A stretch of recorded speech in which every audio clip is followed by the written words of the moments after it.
What's up, YouTube? I'm Robert, and this is the Biker Channel. And apparently, these freaking bearings do not spin very well when it's raining outside. Nonetheless, let's get started. This is episode 21. And with episode 21, I feel like I should probably just have a drink right out the gate. That seems like a good way to start. I want to tell all of you that have never been here before, this is the Biker Bar. I know I have a lot of new subscribers, and there is two different kinds of content that happens on this channel. POV videos once a week, most of the time on Wednesday, unless I have something to do with the lady or the kids or the rest of my life, and maybe it's a little bit late. But otherwise, every Sunday at 5 p.m. PST, I do the Biker Bar. The Biker Bar is a long format conversation. It's usually with other YouTubers, sometimes with industry professionals, sometimes with some companies that you guys are buying stuff from. One way or another, Biker Bar, Sundays, 5 p.m. PST. The first thing that I want to say is thanks to this guy from Ride Bikes Eat Tacos. You guys probably saw his sticker laying there, the full send sticker. And actually, I'm wearing his shirt as well. So if you have a chance to swing by Ride Bikes Eat Tacos, he's got these stickers. He's got also shirts and a bunch of other swag on his site. He's actually a subscriber.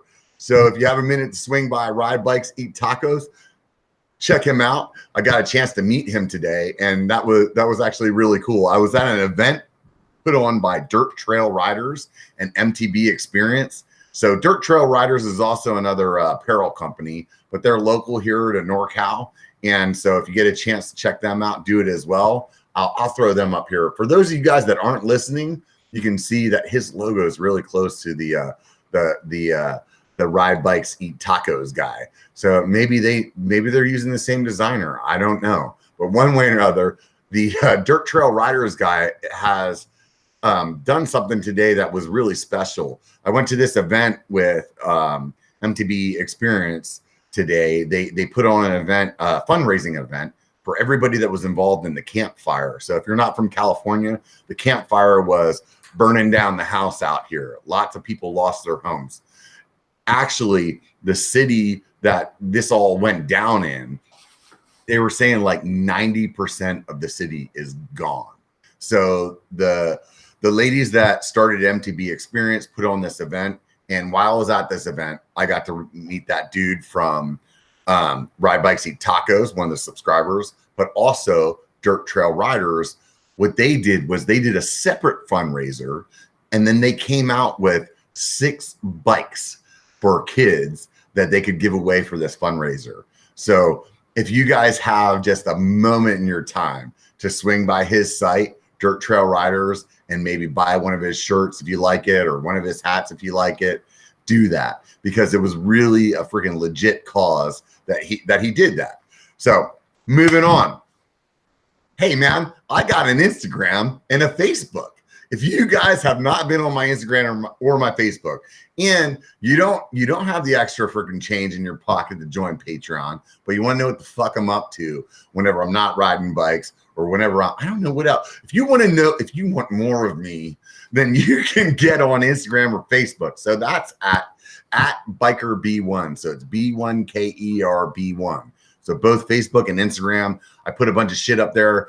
Lots of things come out there. So last week, whenever I released my last video and I said I'm picking something up, everybody that was on Instagram knew what the hell I was talking about because it was there. But if you're on Patreon, it was actually there before Instagram. So, hey, you decide where you want to be in the chain, you know? So anyways, thanks a lot for subscribing. I really appreciate it. If you laugh once, if you enjoy 10 minutes of this, hit the thumbs up button. I am eating my fucking shoe with that. I hated saying like and subscribe. It was one of the things that I vowed I would never do, but it came to a realization just in like the last week where if I want to actually keep doing this YouTube channel, I have to say that, because this is the deal. When I'm not getting like good views or no comments or no likes, it like brings my morale down. And so when you guys do that, it makes me happy. So if you're watching already, if you're in this room right now, hit the thumbs up button. I will be stoked to see all those like pile up. Let's get to the content today. the content today is there's this dude that I don't know a whole lot about, but we're going to find out about. He is a YouTuber. He's a smaller channel, so some of you guys may not have heard of him, but his motto is great. It to me, I enjoy it just like the freaking it only takes a bite to be a biker, get out and be one. His motto is put the horns high. So like these are the horns and you got to put them up high. You got to be on his channel and check it out. So we got Shawn. And Shawn, tell me about your channel a little bit better than I can. Hey guys, yeah, thanks for having me on, Rob. It's a super pleasure. Yeah, this is pretty fun, man. I'm digging this. So yeah, I'm a YouTuber out in Kansas City, and I've been doing this for coming up on 2 years now. But I do everything from bike rides to well, what do I let's see, bike rides and play with snakes. I've seen you play with snakes. I have a tendency to, like, if I'm out on the trail and you see a snake or something like that, someone's got to pick it up and get it off the trail. So that's usually me. Man, that I honestly didn't. I'm not like 100% geographically in the know. So I didn't know what's up with Kansas City and mountain bike scene over there. You know, it's funny. We have a pretty cool scene here. So we kind of lack the mountains, and so without mountains or ocean or anything cool like that, we kind of fall off the radar. But I have probably, I think, around 140 miles worth of single track within about 45 minutes of my house. So just in any direction, I can find all kinds of trails to ride. But yeah, we've never really shown up on anybody's radar before. So it's always been kind of a thing that we're all sitting here like, we got some pretty cool trails, but you know, no one ever really, you know, people come through Kansas City on their way to other places, but a lot of times I don't think they realize that there's quite a bit of trail here. So good stuff, good rocky, chunky stuff. You from Kansas City all your life? Actually, no. I've spent about half of my life here in Kansas City, but I grew up out in California, so I bounced all over. Oh shit!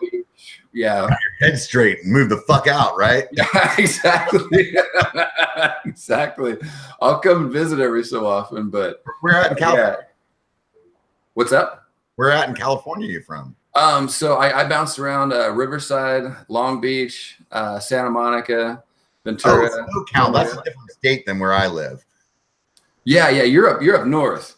Yeah. If you guys aren't familiar with California, those of you that are listening, those of you that are watching, we are one state on the map. We are like one state as far as like electoral college, all that shit goes. However, most Northern Californians, we consider ourselves a different breed than Southern Californians. So I've got to say this.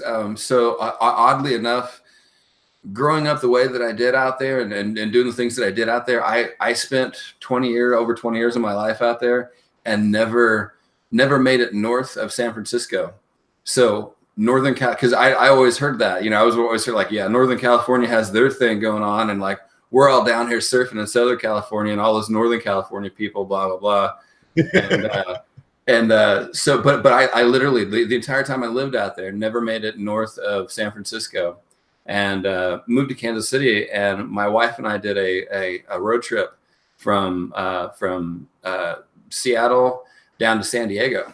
And during that road trip, I got to see Northern California. And I was like, oh, yeah, no wonder these guys have their own thing going on. Yeah, this is a whole different thing up here, man. You know, so I would come back to Northern California and for sure and ride and check out some of that stuff. But I've had all the Southern California I need. I heard about this event that usually happens in June. It's something like the biker camp biker or something like that. If you're planning on coming to California, that's probably a really good time to come. Is it?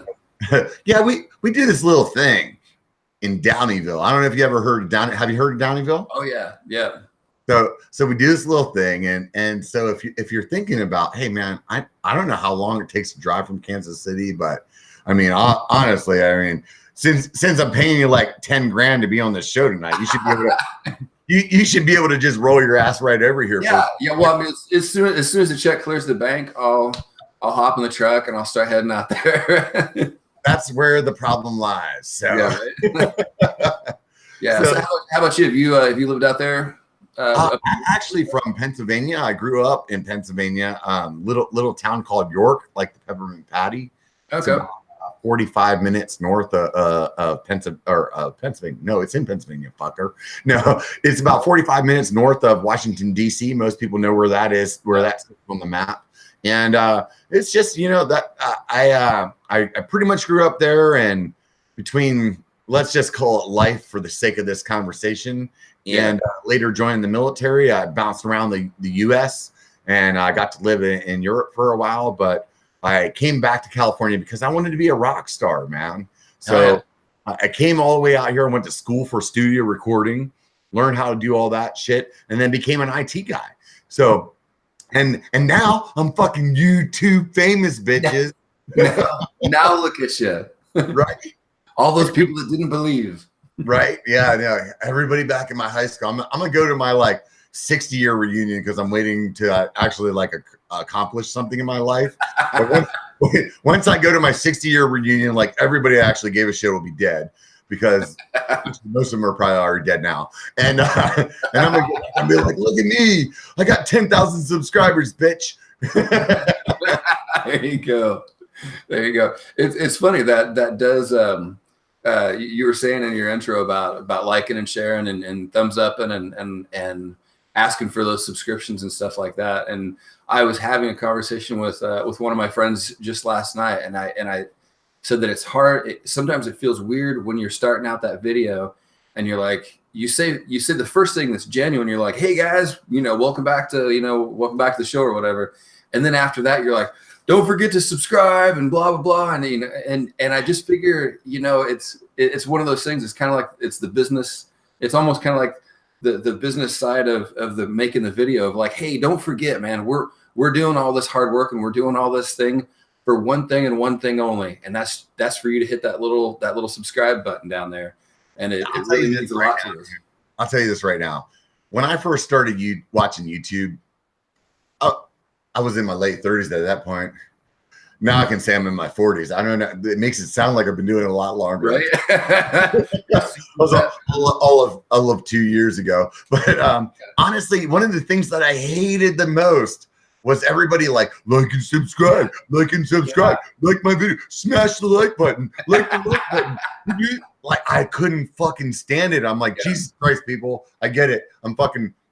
I want to say 40. I gotta back my mind up. I'm 38 years old. I get it, dude. This is how YouTube works. Push the fucking button. I did not ever want to be that guy saying like and subscribe. And here I am. This is what happened, dude.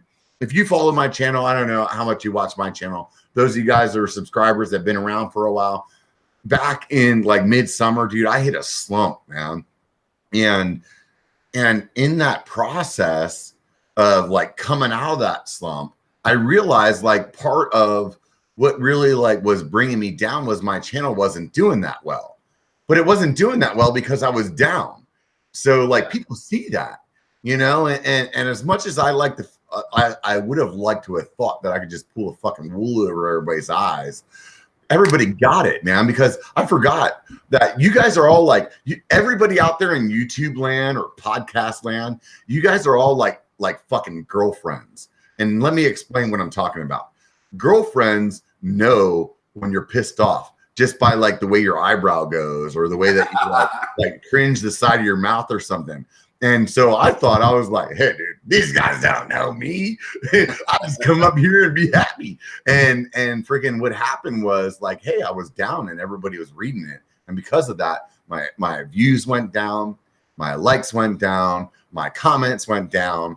Yeah. And I realized through that process that that was important to me. That actually motivates me. Mm-hmm. And if I want this channel to be successful, and actually I do, oddly enough, want this channel to be successful, mostly because I want to walk into the president of my company's office and tell him to go fuck himself. So that would be great. But if that doesn't happen, at least let me have some let's live outside of this box, So I realized at that point, okay, I have to like ask people to like and subscribe because of one reason. When you ask people, they actually do it. Yeah. And so what I'm going to do is on the Biker Bar, yeah, I just throw it out like and subscribe, whatever. I'm going to do that this way. But when I'm riding on my regular videos, I'm trying to figure out as many or like different ways that I can ask that so that I don't feel like the sellout. You know what I mean? Like, yeah, you're not just like harping that same thing over and over again. Because we all grew up in that time. I don't know if sellout has the same meaning to like the millennials as it does to me. But it was like you know, like you weren't hardcore if you didn't do this or you didn't do that. You're a fucking sellout. I don't want to be a fucking sellout saying like and subscribe, but all of you guys out there, like and subscribe, please. But that's really what it came down to, man. I realized how much that motivated me. Yeah. I mean, you're a young channel right now. You're at what, like 1,500 subscribers, I believe. Yeah, a little bit less than that. Yeah, so you're coming up, and you have to ask people that. Yeah. So tell me, what made you decide I'm gonna start a YouTube channel? I mean, I want everybody in the world to know that I would ride down this single track, pick up a fucking snake. Right. You know, I gotta throw that credit to my buddy Steve. I had been, and this kind of goes back to the difference between watching a video and subscribing to a channel thing. So, and the other thing too that I'll say about that is our generation. This is what I think is hard for us, is that a lot of, you know, the world of mountain biking is from everywhere from like 20 years of age to, you know, 50 years of age. But that word subscription, as soon as anyone near my age hears that word, hey, don't forget to subscribe. That sounds to me like a magazine. That sounds to me like it cost me money to subscribe, so I don't want to subscribe. And eventually at one point in time when I went from watching YouTube videos to subscribing to channels. And I figured everyone needed to make that transition to like really kind of developing a list of channels that bring them the content that they like. And that's the whole reason behind subscribing to it. So I figured if I had to eventually have that light go off in my head of like, oh yeah, I need to, you know, if I subscribe to this channel, then the next time this dude makes a video, I don't know how often he's going to make a video, but the next time he makes a video, I'm going to get to see his video and everything. So anyways, so back to that other question, like the starting the channel, my buddy Steve came to me a couple years ago, and he just out of the blue, he just goes, man, you know what? He goes, you should start a YouTube channel. He goes, there's these mountain bikers that are doing these YouTube channels, and all you need to have is what's that? He was like, those guys are all lame. There's some fat fuck out there getting. No, he said it best. He said the same thing that like BKXC and all those guys say.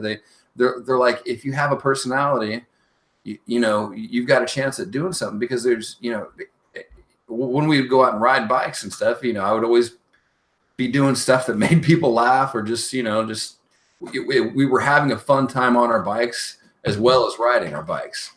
And so he just said, yeah, you've got the personality to do it. He goes, just do what you do when you're out riding bikes. Just do that with a camera on your chest, and you'll find an audience for it. So yeah, in 2 years I've been doing it. But the big surprise of it to me was knowing that my buddies who have kids and spouses, and how often have we tried to describe a mountain bike ride to our kids or our spouses, and they're just kind of like, okay, I think I understand you rode your bike and you did something and whatever. All of a sudden now we brought that world to them, like, you know, everything with these stabilized videos and these gimbals and everything. Wait a minute, we did not bring that world to them. Well, no, I'll tell you right now, dude, this is what I'm going to say. The GoPro effect is real. Tell me you weren't watching fucking YouTube videos going, I can smash that shit, and then went to one of those places and was like, oh fuck. Yeah.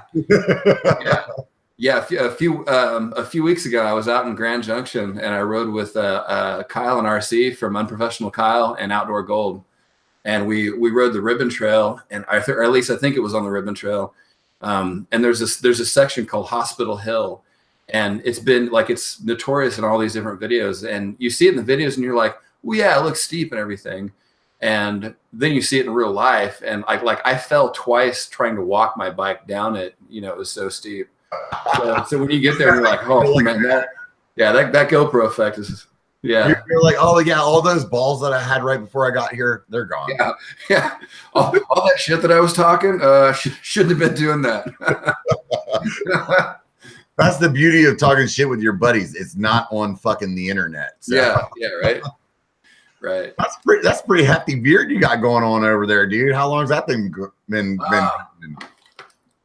I'm probably at least a couple. I gotta set the stage for the people that are listening on the podcast. This dude, he looks like an Irish kind of like redhead kind of guy, and he's got at least like maybe 6-8 fingers of beard underneath there going on. Like it's a good one. It's like what ZZ Top looked like 5 years before they started the band. That's what he's right. So how'd that come about, man? Because I'll tell you what, dude, I never had a beard, and like every once in a while, like every year ski season, I would just be like, I'm not gonna shave anymore, so that I have some fur when I ski. And like what I would grow would be like fucking maybe somebody didn't go to work for a couple of days. I had a beard, and then just recently I decided to bring this bitch on, and it's looking good. You're putting me down, man. Oh no, you're gonna catch right up to me. You have a lot more going on there than. Oh, dude, the only thing that I am actually really fucking efficient at in my life is growing hair. So right. yeah. I will a channel that we could have about like, let's see how much hair some motherfucker can grow. I would be pinning that bitch. That's right. So how'd you decide to grow the beard, man? So I was always looking back in photos and stuff of myself. I've always seen that I've always been doing some goofy. It was either the lamb chops or it was some kind of funky hair thing, and then I kind of a couple years ago I was like, I'm gonna really start riding all year long, even in the cold, and so I'd always had like a little bit of stubble going on.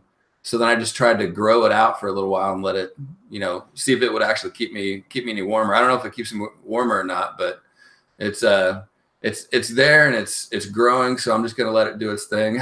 However, I had to laugh. I put a video out last week of we were doing a ride up in Eagle, Colorado, and I don't know if the speakers didn't pick or like I couldn't hear the audio very well here in my office where I was making the video or something, but I slipped this clip into the video where I was standing in this field, and my buddy turns to me and he goes, "You look like a giant gnome."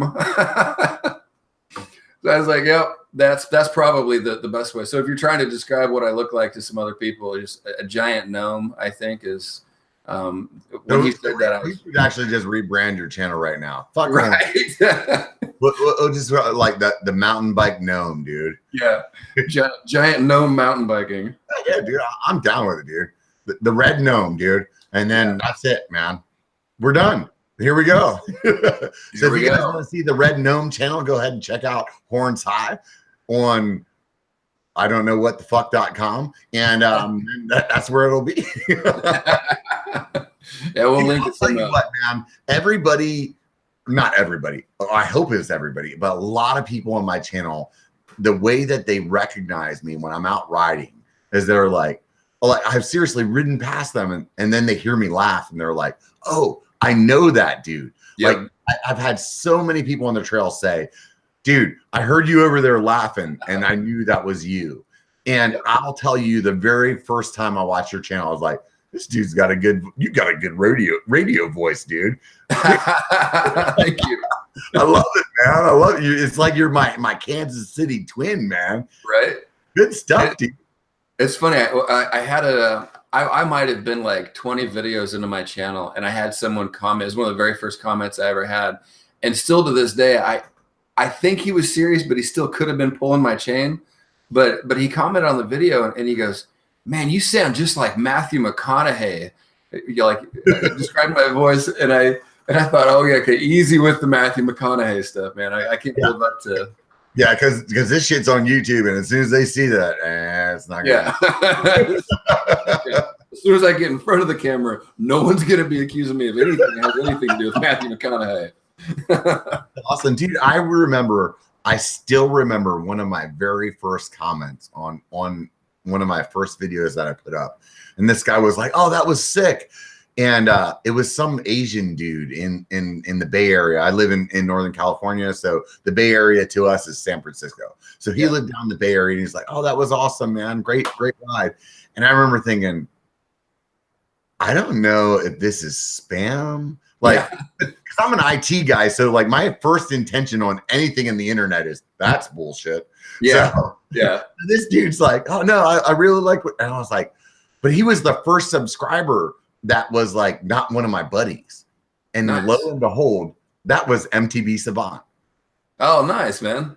Believe it or not, that was MTB, and I guess he actually wasn't lying, or he's still lying to me. He's still just going with the story. He's like, "Oh shit, that guy blew up a little bit, so maybe I should stick to that." Exactly. That's awesome. So what kind of wheels you got underneath you, dude?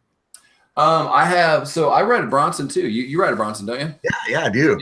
Yeah. I have a first generation. It's right here. Hold on. Oh, you don't need to get it, dude. Let's just chat about it, man. Okay. I can throw it back in. Listening, they can't see that shit. That's true.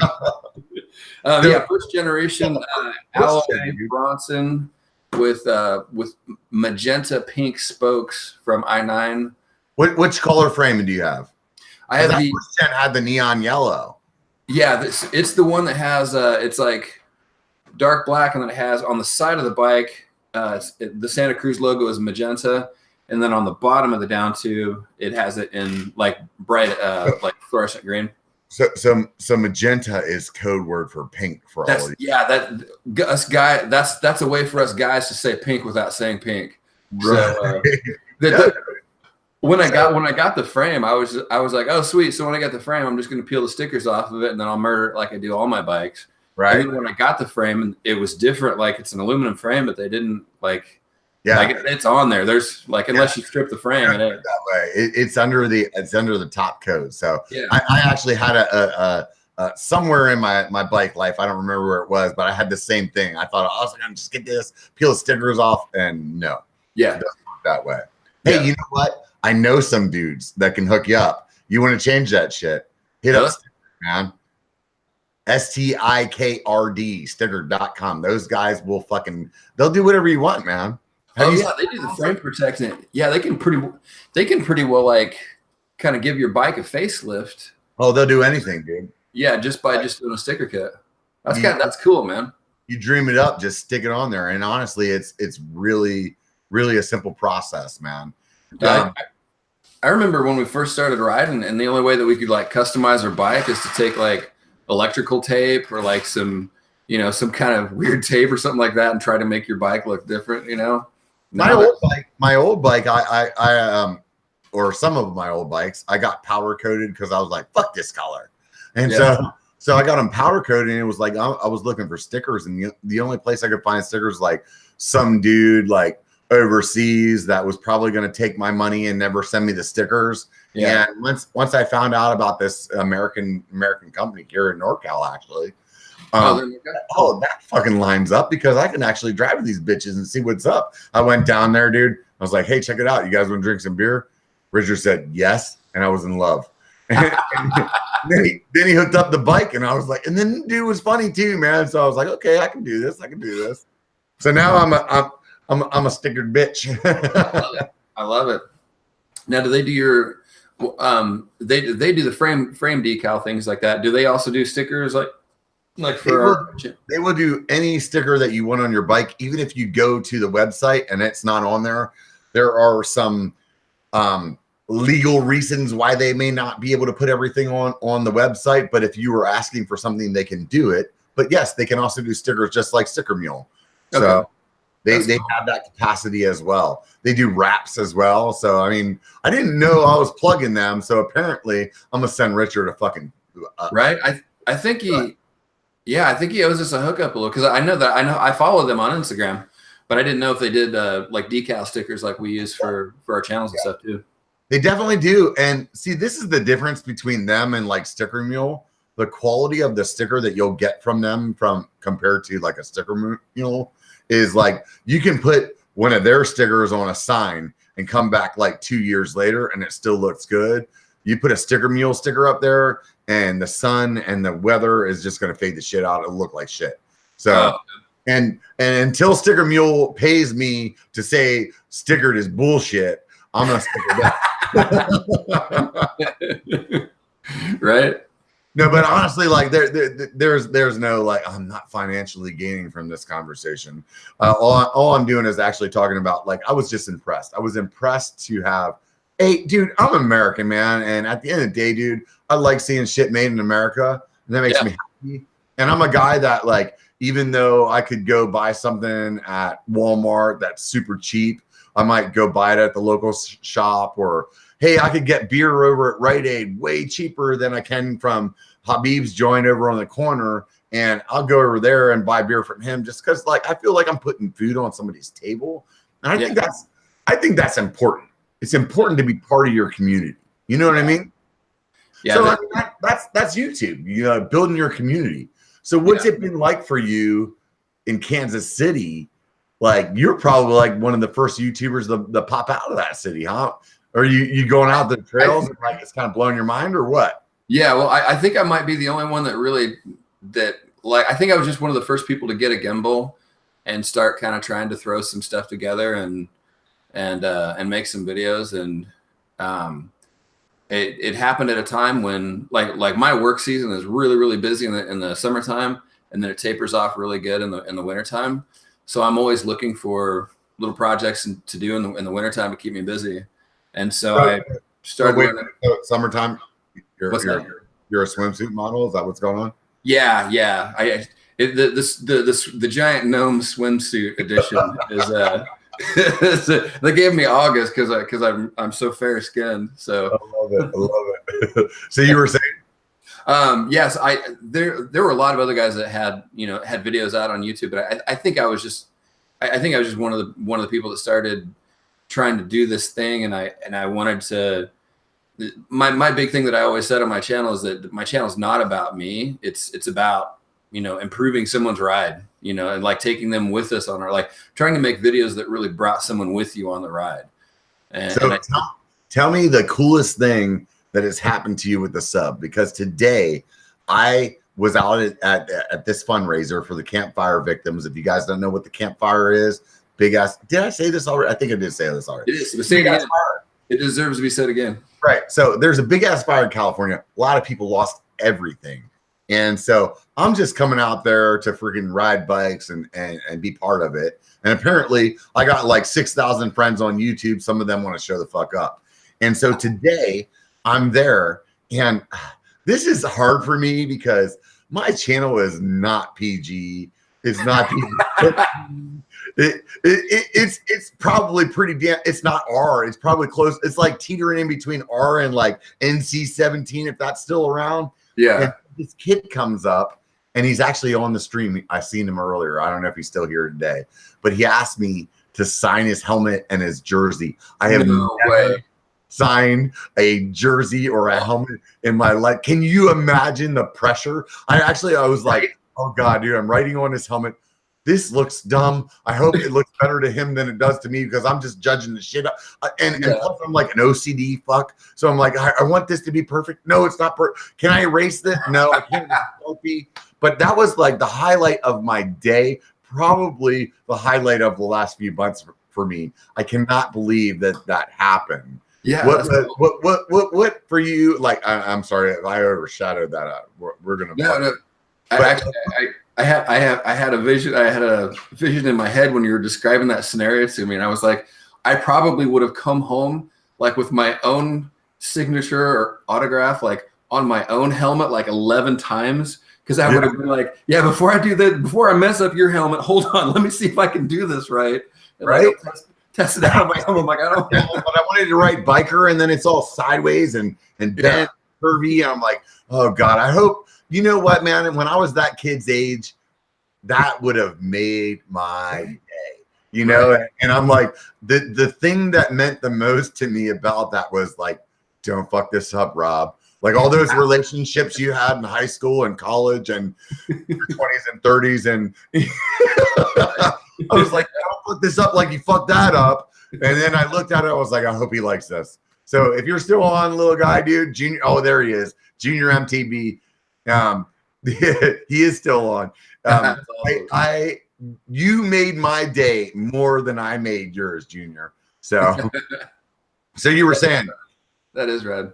I think, yeah, you know, you always have a lot of those little moments where you get recognized somewhere, and it's always kind of a weird feeling. Like if it's not on a bike, it feels a little bit weird.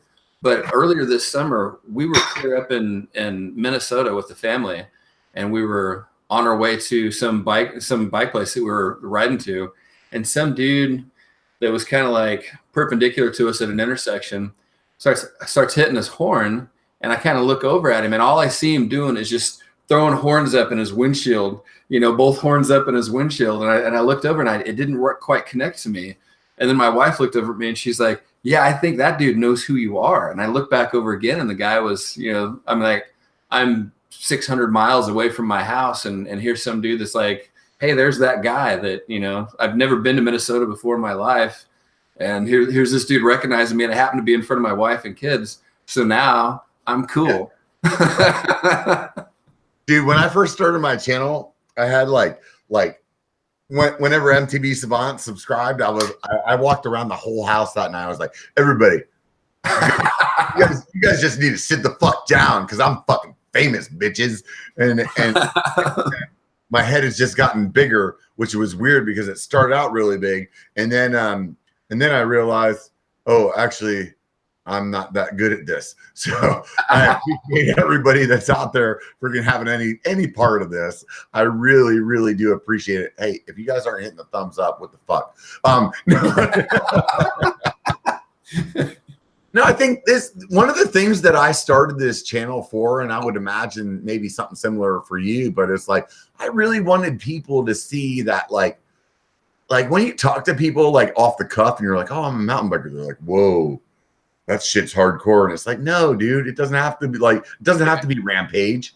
You know what I mean? You go out and you can have a good time. And I got that gist from your channel when I watch it. It's like good times, you know. Hey, you're a shredder, by the way. Thanks, man. Thank you. I've seen how you ride. I don't know if I want to come to Kansas, but no, dude. But I mean, that's one of those things, you know what I'm saying? Yeah. Yeah, it was. And it's funny because at least nowadays, there's people who know what mountain bikes are. Because I remember, you know, when I first started out mountain biking, dude, you're in Kansas, and you're like, yeah, I like to go out mountain biking, and people just start laughing is what they do, because you're in Kansas, man. You're not going to ride any mountains. You're not going to be doing anything. The only thing I know about Kansas is like Dorothy, dude. Yeah. I'm like, there's what may have been a really hot chick 50 years ago and a little dog, and that's all I know. And there's some fucking tornadoes and shit, right? Yeah. Yeah, just a lot of cultivated fields. I actually live right on the border between Kansas and Missouri. So I'm probably 2 miles east of me is Missouri. So I'm kind of right there in between. So is there like a Kansas Missouri thing where you're like, oh, you're from Missouri? Yeah, there is. And I've never really known what to do with that, because I'm from California, so they all hate me. So they all were just like, oh great, some dude, some bro from Southern California, huh? So I'm like, oh, I'm from California. And then they're like, oh, I hate California. I'm like, yeah, but I was born in Pennsylvania. Yes, right, exactly. It's kind of like, oh, no, dude. I know a racially ethnic person. They're my friend, I swear. You know, that was probably a bad joke. I tried. Everybody does that. You know, they're like, oh, no. The thing that you have going for you, though, is that you're Northern California. Right. And that's better, because as I've traveled around the world, or not around the world, as I've traveled around the country, whenever people kind of start to say the world, dude, it's cool, dude. We're fucking. What you know, when I was on tour last year with the first year of Horns High mountain biking, no, but like when I would meet people, whenever they would start to tell you more about the why, as far as like, why do people from California have this reputation. It almost always comes down to LA, which is right where I was from. So I think it was a lot of the Southern California influence. So at least you have Northern California working for you. I come from the other side. I used to live in Germany whenever I was in the military, and every girl that I met, they thought that there was two things. If you were from California, you were a surfer, and I actually have never surfed, so that was a problem. And so they either thought you were that was California. But if you were American, they thought you were one of two things: a surfer, because of that California thing, or a cowboy. And I wasn't either one of them. And so I was like, let me just show you, hey, you guys want to come back to my room, drink a lot of alcohol, and do something that I'm going to regret in the morning? That's kind of what and so here we are. I never mentioned to them that I was from Pennsylvania. I met some girls before, and I was like, oh, I'm from Pennsylvania. And they're like, isn't that where like Dracula's from? Jesus. Yes, actually it is. Yeah, it is. He was just down the street from me. Yeah. Is that what makes you horny? Because if it is, yes. If it's not, I hate that guy. That's awesome. So you're rocking the Bronson. What kind of suspension? Because I think aren't you like a coil guy? I am a coil guy. Well, I'm a coil guy in back. I want to be a coil guy in front. I want to get that push conversion thing I've got a Pike up front. I want to try that push conversion thing. I think it's about $300, I think. Dude, I'm telling you, if you haven't watched the Biker Bar a few episodes back, there was a guy I did here a show with. There's a guy I did. There's a dude that I did the Biker Bar with a couple weeks ago. He's a super suspension guy, and they have this like bore sprung thing going on, and a handful of my friends have done it. Dude, check it out. Watch that Biker Bar if you haven't watched it. Look it up. Yeah, dude. I don't know if it's just as much as the push thing, but they got something going on, because everybody that I've talked to about that bore sprung that has pulled the trigger on it, they're stoked about it. And what's the name of the company again? Bore sprung is, I think. And please, don't quote me, because I'm horrible with names, places, and so like, check it out though. Seriously, watch that Biker Bar. It was it's like Suspension 101, I think is what it's called. And dude, everybody that has done that in my group of friends has just been super stoked with how it performs. That's cool. Yeah, let's get your little like your Playboy stats. How tall are you? What do you weigh? Playboy stats. I am a giant gnome at 6'2", and I weigh in at a svelte 250 pounds. Okay, so you're a big dude, like I am. I'm a bona fide Clydesdale, that's for sure. Yeah. So this is the thing that I've always heard about the coil, is that it's super good at keeping you planted on your downhill, but it's also takes a little play out of a bike.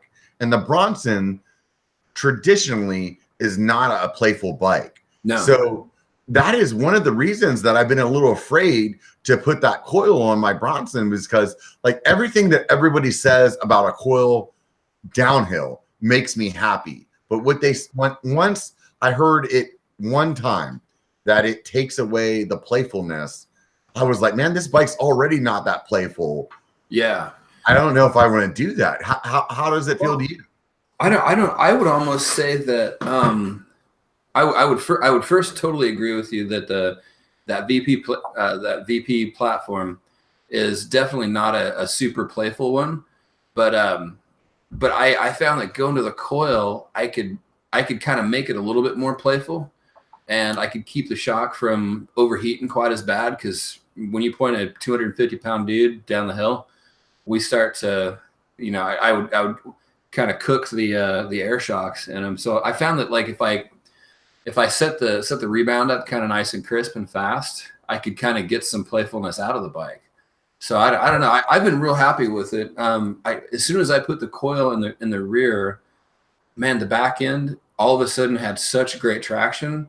And then all of a sudden I was aware of how much better traction the back end of my bike was getting versus the front, Whereas before, when I was running air front and rear, they were both kind of doing a mediocre job. Well, now my back end's doing a great job of traction, and now my front end is doing a mediocre job of it, which makes it feel when you bought that bike, was it like already like dialed? Was it like top of the line, or did you buy like the bottom end and want to build it up, or you're kind of in the middle? I bought it frame. I bought it as a frame.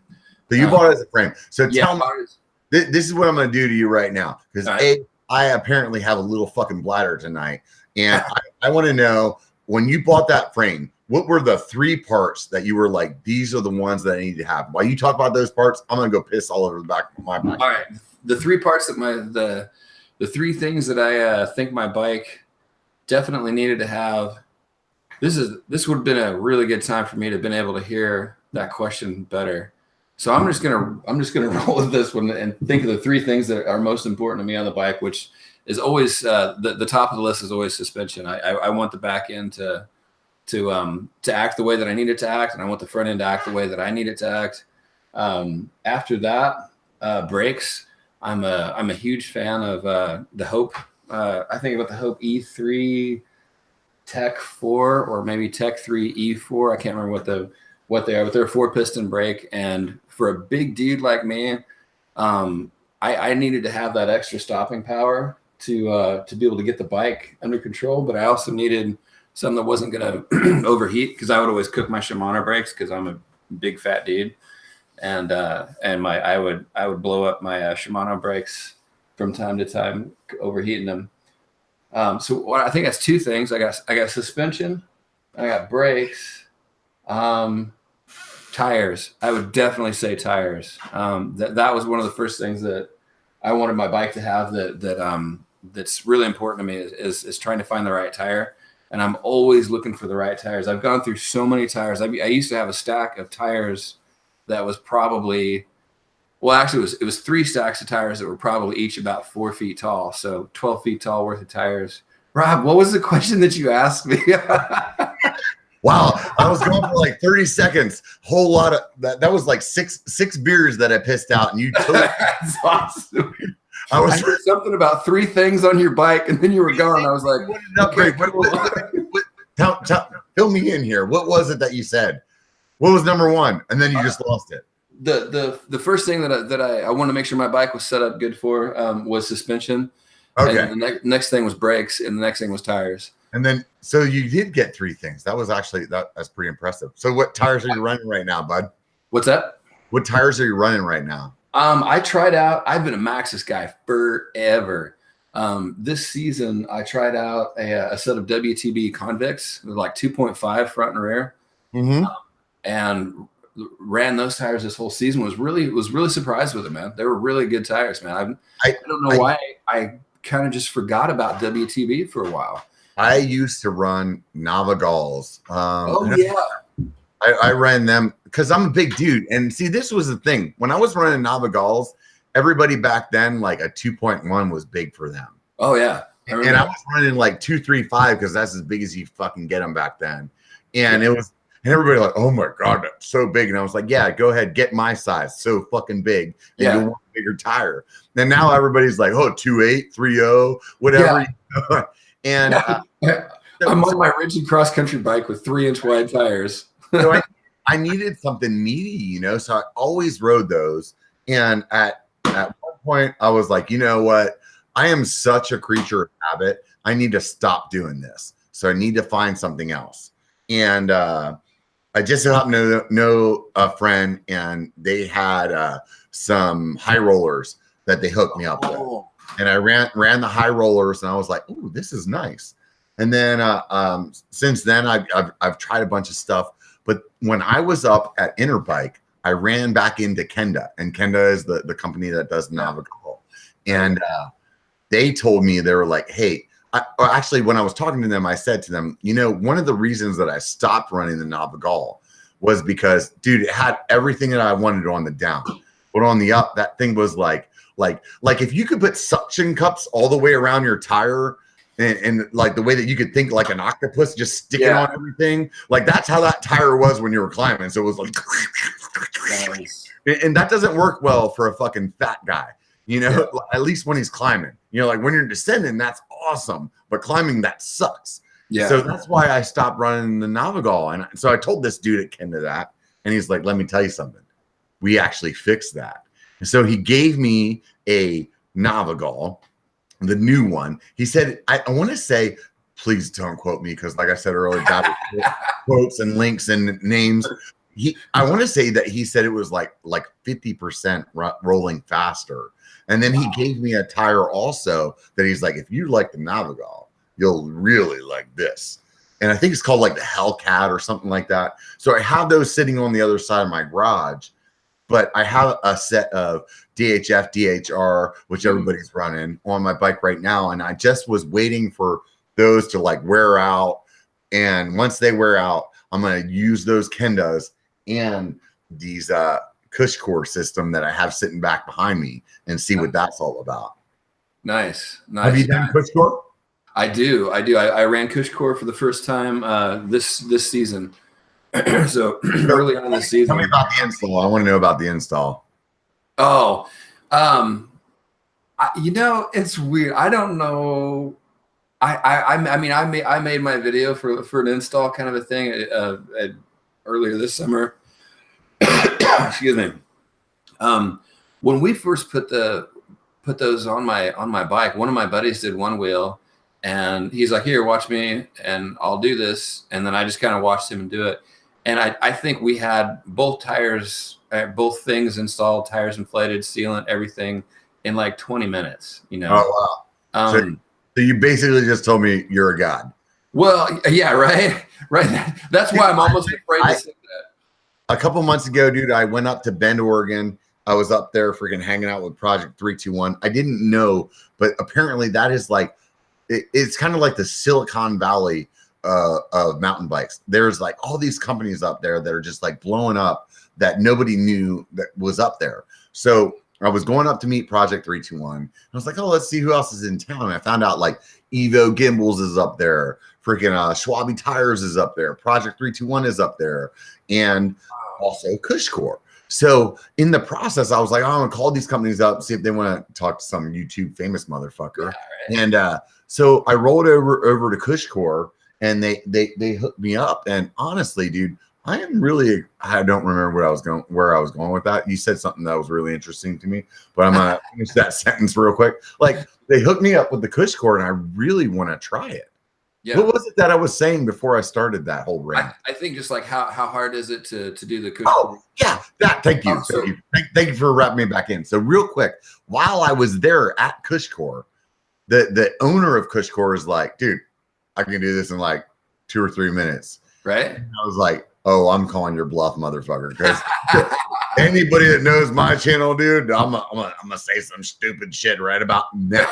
Right about now. And so he had one of his lackeys come out. He's like, yeah, I don't need to do that. I'm not gonna bother my time with you little lowly like 3,000 subscriber YouTubers. No, honestly, he was super cool about it. But anyways, the dude that came out, he installed it in 3 minutes. Wow. I couldn't fucking believe it, dude. Like, couldn't believe it.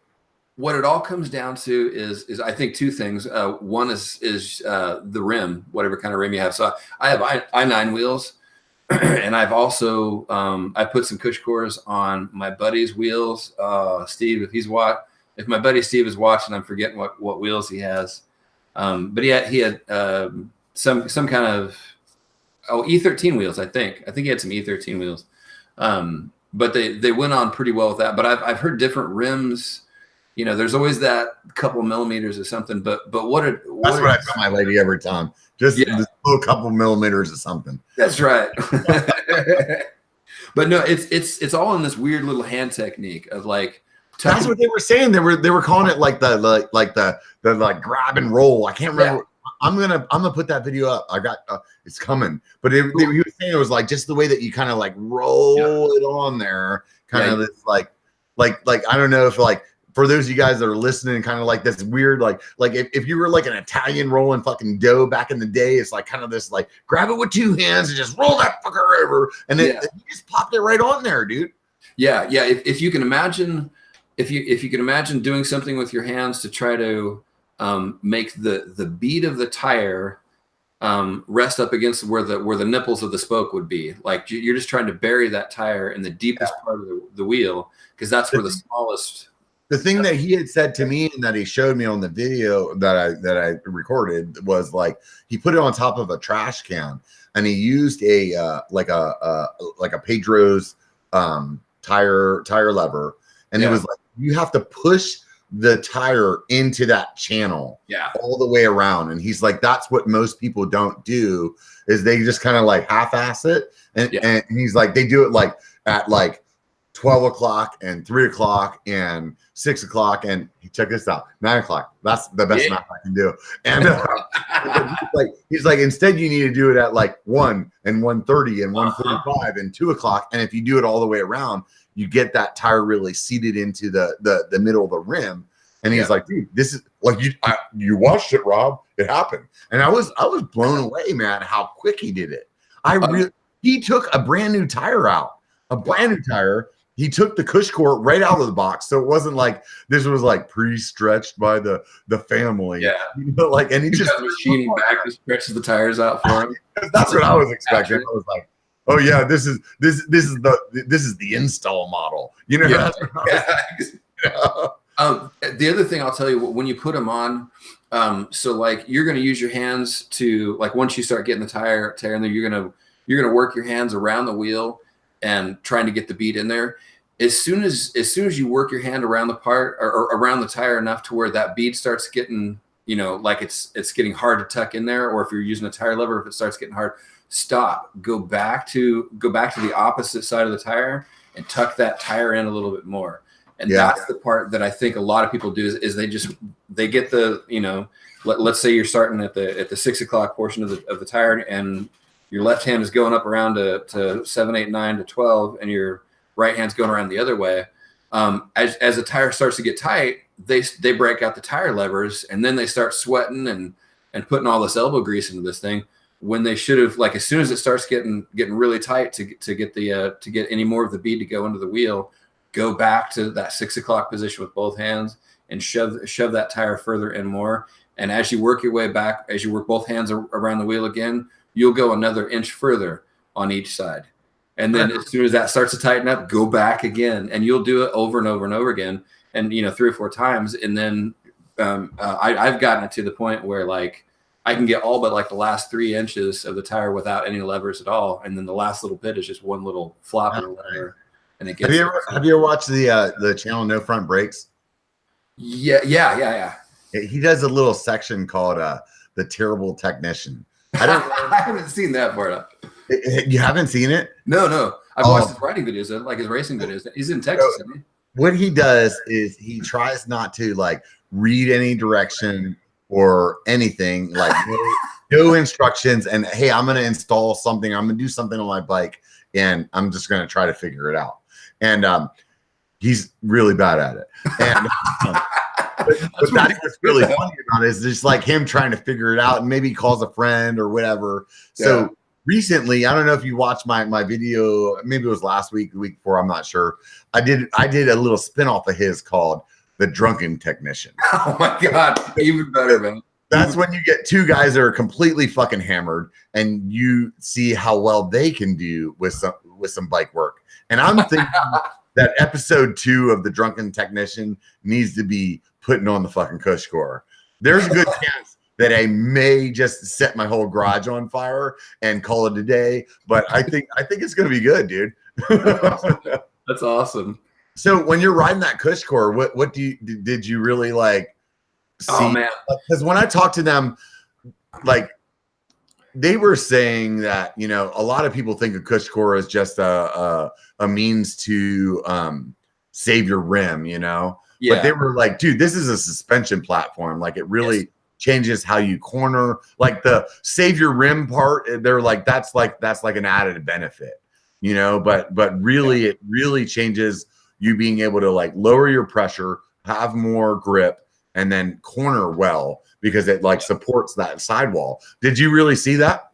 Big time. And in fact, the video that I made for the cush core thing was getting everyone's perception of that product past the pinch flat thing. It's like, I'm 250 pounds and I was running, just regular tubeless tires.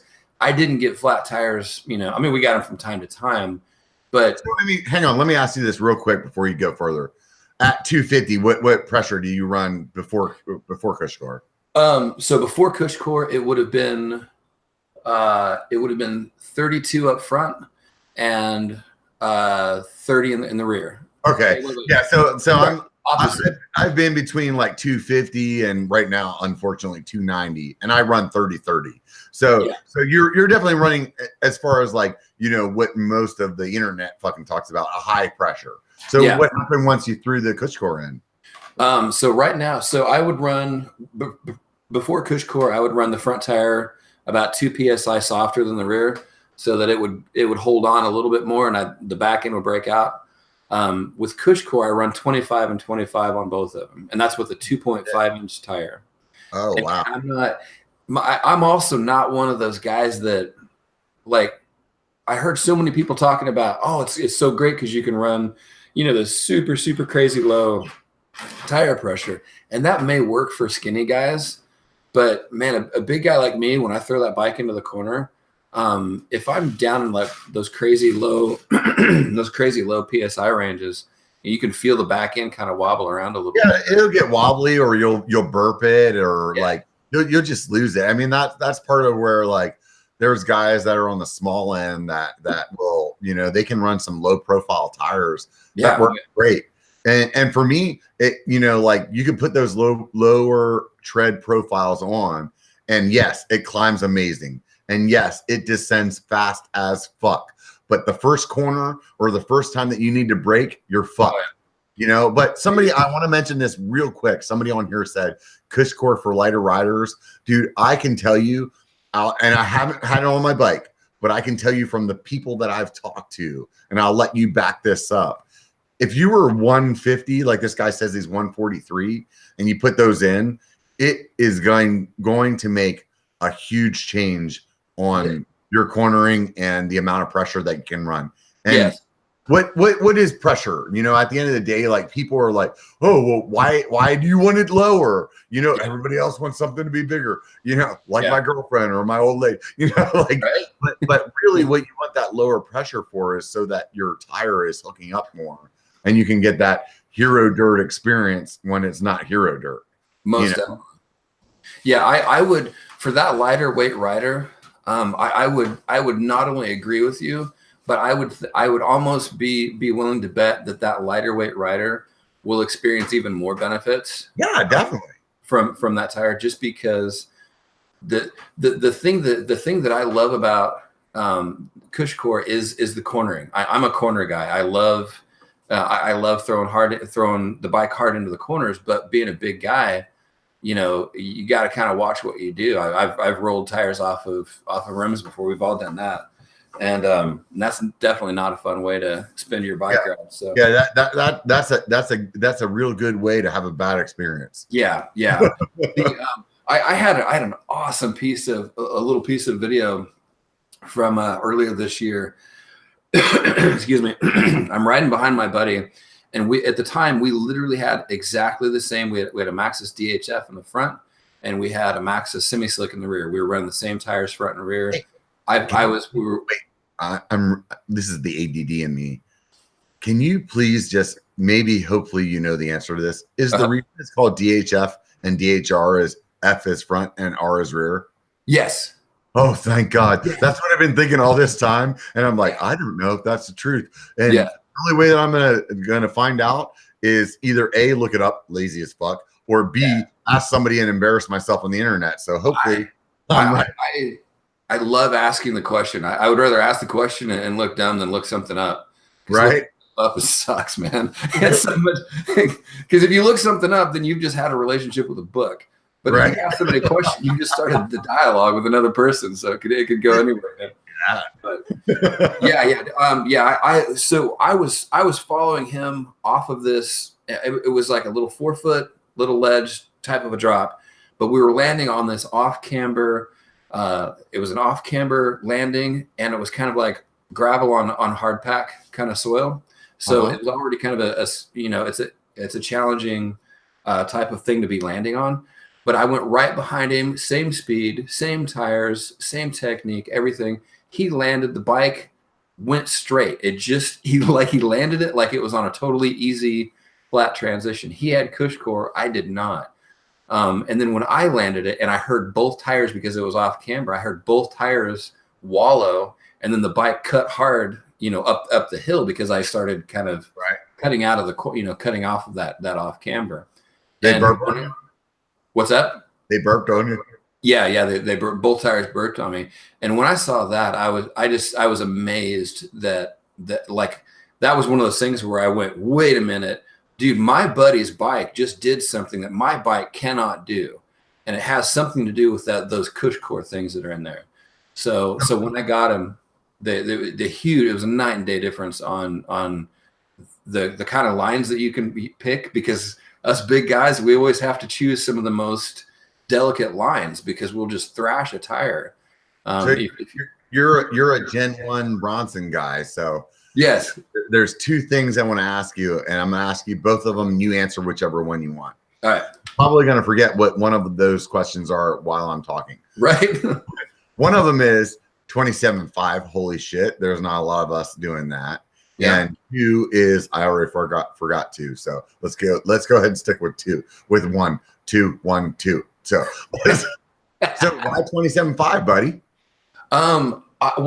So funny story. I just remember before this bike, I had a 26-inch wheeled bike, and I was the last of any of my friends. All of my friends all had the 27.5 wheels, and I actually had a sticker on the side of my bike that said, "I ride 26 because fuck you." Oh, dude, I love it. So I love the 26 thing. And then, so I was late to the 27.5 game, already out of the gate. And as soon as I got the 25, the bike that I had the 26-inch wheels, I finally broke that frame in half. It was a Yeti SB66 aluminum frame.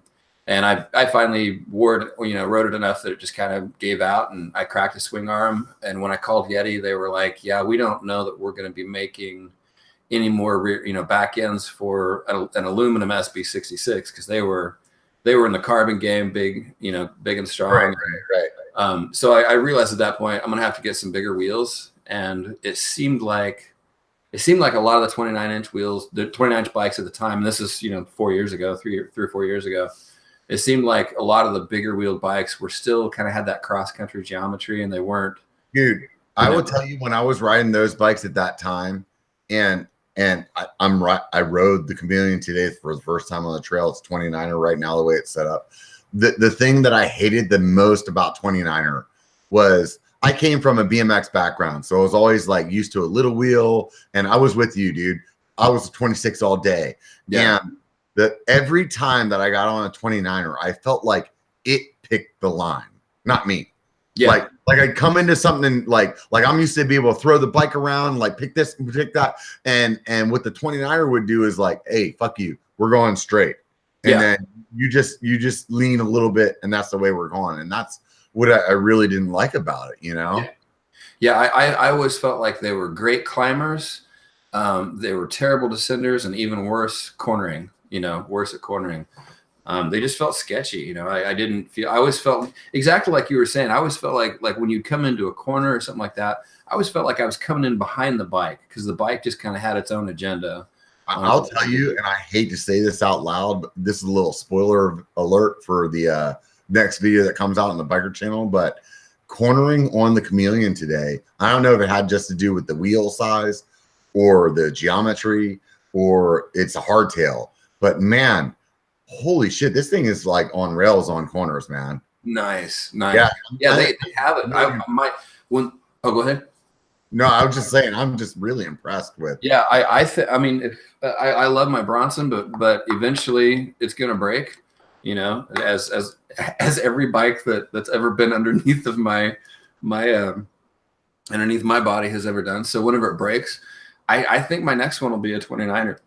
I don't know if I can say that yet.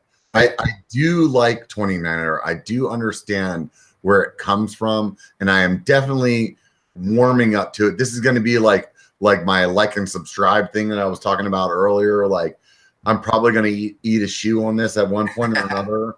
But as it is right now, I still have that, like, I love this is the best term that I have for it. The flickability of the smaller wheel. Like, I feel like it's just more nimble, and they have definitely gotten way better at it.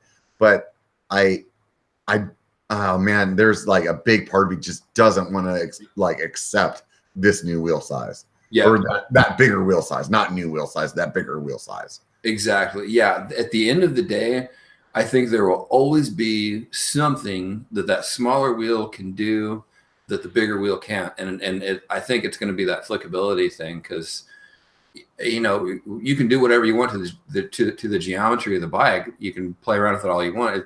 At the end of the day, you've got a tire that has a much different gyroscopic effect on the rider. And that gyroscopic effect happens whether you're on the ground or in the air. It happens, you know, if you're going through a corner versus any of that. And that gyroscopic effect, you're going to have to give up some stuff, you know. Yeah, I totally agree. Yeah, and that was the thing that always made me.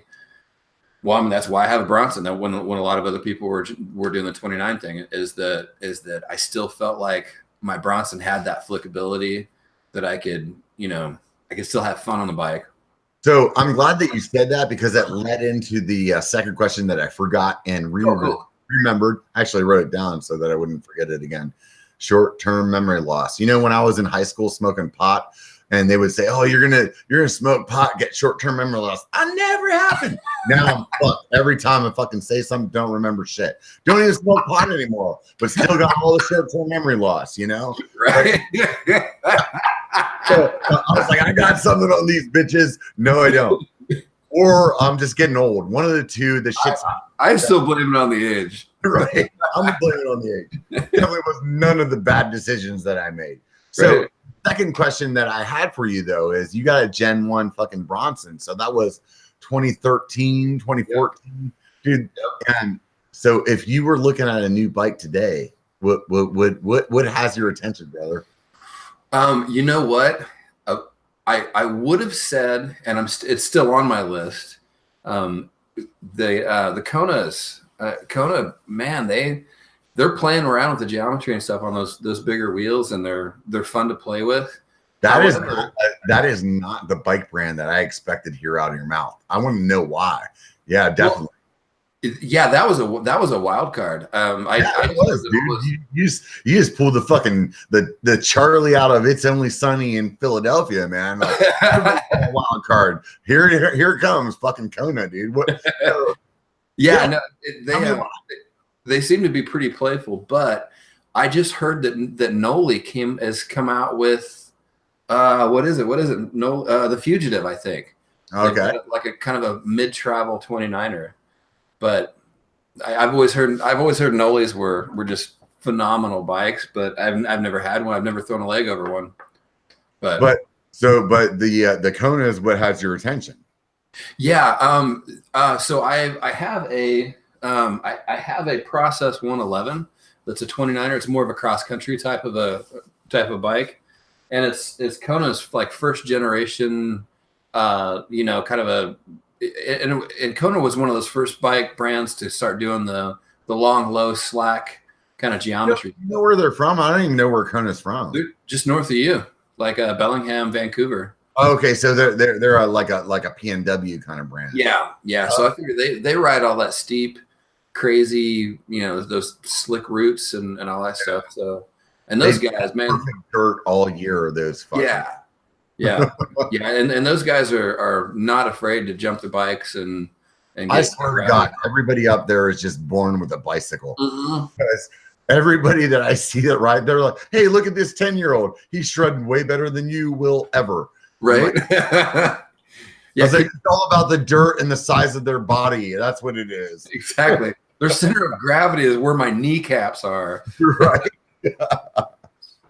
Yeah. It's. Can you imagine being a 10-year-old kid right now, growing up in the mountain bike scene up in the Pacific Northwest? I mean, like, that would be just phenomenal to have these bikes and those trails. The way that the bikes are made, Mm-hmm.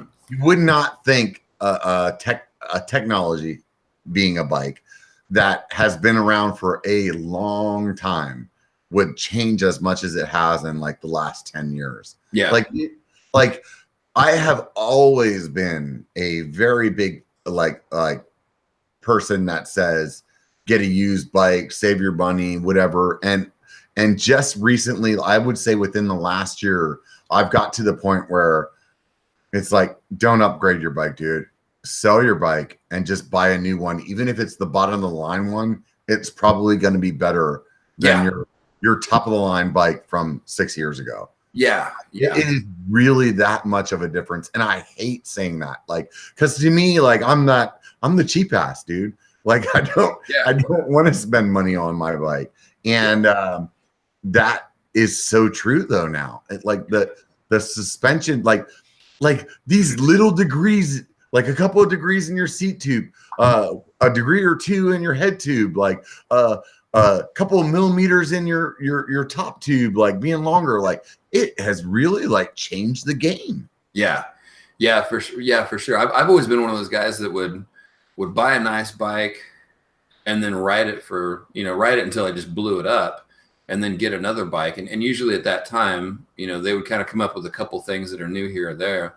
But geez, now it seems like every year they're coming up with things that are, each generation of these bikes just keeps getting more and more refined.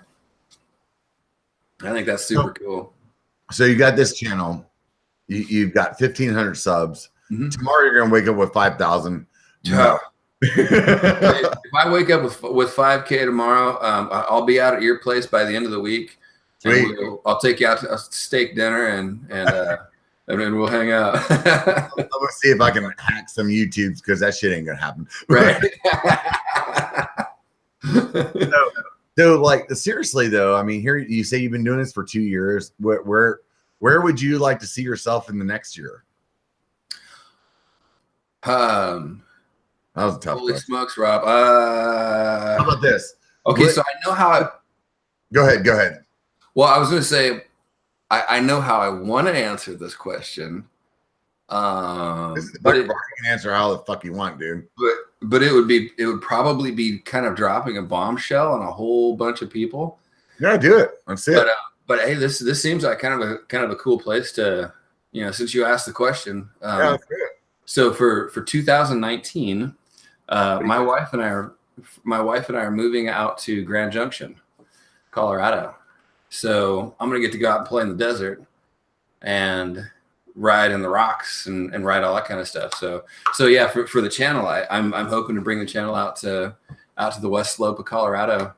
And there's a few other guys in Colorado out there, man. I see a few of them on the chat here. Outdoor Gold's out that way. Yep. RC is out that way. Fucking Trail Features is out that way. There's apparently a red lab walking into my garage out that way. There's Crashing Dads out that way. Yep. Oh god, I feel like I'm fucking shitting on somebody by forgetting who they are right now. But I got some the tag along. There's a Kyle. What's the Kyle's name? Oh, Unprofessional Kyle. There you go. He's good. Yeah, I rode with those guys a few weeks ago. They are awesome riders. There's also some dude named Tag Along MTB. Yeah, he is a shredder, man. Yeah, that guy. You guys haven't watched his channel, definitely swing by. I think he was with STS not too long ago. Yeah, he's ridden with all the guys out there. So yeah, I'm kind of hoping to do more collaborations with other YouTubers. Is kind of my thing, and to kind of keep, just kind of keep doing this, keep so riding. You're moving a couple 100 miles closer to me because you just went closer to me, right? That's what. It's actually 1,000 miles from my house. It's right at 1,000 miles, I think. That's like 992 miles or something like that from. Oh shit! So. Dude, I am looking forward to going to Colorado. I have never ridden there. You haven't? Well, you got a place to stay, Yeah, dude. Are you planning on going to any events next year? I'm hoping to get my ass down. Not hoping. I will be at Sedona. So those of you guys that are listening, if you're thinking about Sedona, go to Sedona. It is honestly the only place in my life that I've been at. If you stand and you look at, let's just say you're looking at 12 o'clock, you turn your body to 3 o'clock, it's a postcard. Turn your body to fucking 6 o'clock, it's a postcard. Turn your body to 9 o'clock, it's a postcard. It is beautiful there. And the riding is amazing. Yeah. Yeah. That town right there was one of the reasons why we started looking at kind of that Grand Junction area, is because Grand Junction's in this awesome location where, like in the wintertime when things get really cold, you're like 5 hours, like maybe 5-6 hours away from Sedona. So you could get down and experience some of their riding, and it's just in a good location. I've never ridden Sedona either. So dear. Have you ridden Sedona before? Yeah, I rode some of it, and some of it I fucking cried my eyes out on because I'm afraid of heights, and they have a lot of heights there. So if you're afraid of heights, be warned. They're not afraid to send you right to the edge of. They're like, oh, you thought you had big balls? Let me show you how small they are, Robert. Yeah, it's bonkers out there. What's got you going over that way, man? You just decided, you're like, fuck it, dude. The YouTube truck came in. I'm going to Colorado, motherfuckers. I'm making YouTube money, bitches. I've made $12.31 so far, man. I'm all in, bitches. All I got to do is figure out what color I want my Lamborghini.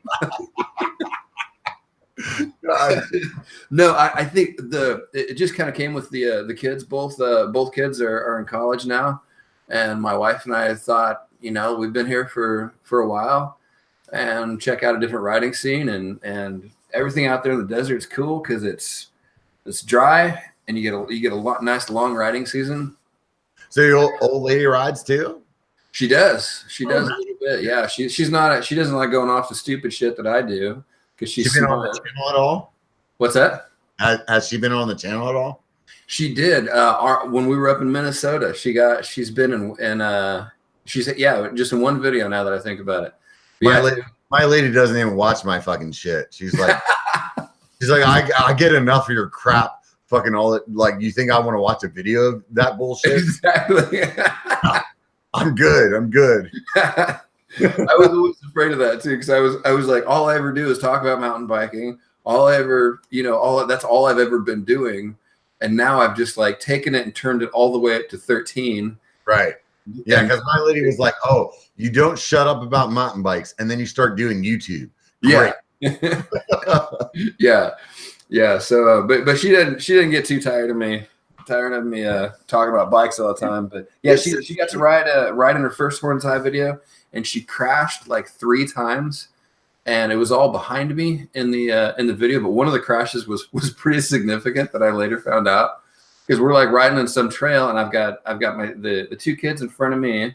I got my wife coming up in rear, and I've been riding for a little while, and I look back and I'm like, I don't see my wife. I go through a couple more corners. I'm like, oh, I still don't see my wife. And then I stopped for a little bit, and I waited. I'm like, uh-oh. I'm like, she's usually been kind of like right there behind me on everything. So she fell off of a bridge. We were riding some trail in Minnesota that had all these weird little bridges, and they'd be anywhere between like 2 and 4 feet off the ground. And somehow she fell off the bridge, which I will give her credit though. That was her first time riding a 29er on that trip. So she was probably dealing with all that center of gravity that we're talking about. And of course I gave her no warning whatsoever. I was like, yeah, this is just like your 26-inch. Just trust me. Not me. Yeah, right. So I noticed you're wearing, what does the hat say on it? Does it say Fender? It does, yeah. That's what I there's brand recognition, right? Part of the reason that I put my fucking logo up in the upper right hand corner of every video is for brand recognition. Yep. And when I saw that, I'm a guitarist as well, dude. So tell me why you're wearing a Fender hat, dude. It's actually, I don't play Fender guitars, but do you play guitar? But yeah, I play a little bit, yeah. Yeah. But, I like the style of hat, and I found this hat, and I was like, maybe I'll just kind of like, maybe people will think that I play Fenders, and I'll just kind of roll with it. But Yeah, I don't play play guitar well enough to get laid in high school. Yes. And after that, I'm fucked. So yeah. So you said you play guitar, but you were also on the audio side of things. Yeah. Were you wanting to go into studio and production? Yeah, I went to school for studio recording and had a job offer at a major studio here in the NorCal area that they had just recently at that time, I'm gonna date the shit out of myself. They had just finished the Foley work for The Sixth Sense, and they had just finished I think it was Santana's album that they did. It was like that kind of like revival Santana album they did, like Green Day and stuff like that. And right at that time, my son was on his way, and I just kind of like reevaluated my life at that point because I was working at Home Depot, going to college, and I was making like $10 an hour at Home Depot, which was good money at that time. That's good money, man. Right, but like the studio was in Berkeley, which would have been like another 30 minutes from where I lived, in traffic probably an hour, and and they were like, we're gonna pay you $6.25 to like clean microphones and get coffee.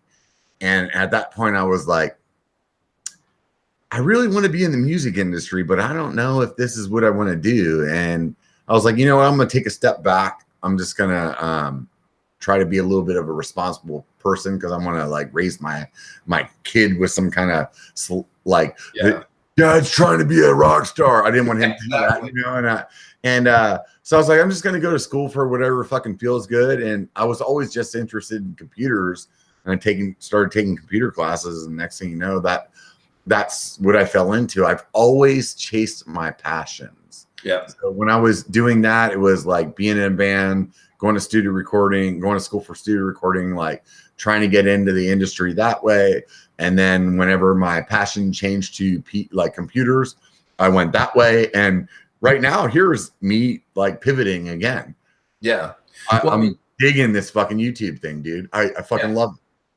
Yeah, I'm in the same boat, man. I've been a dream chaser my whole life, man.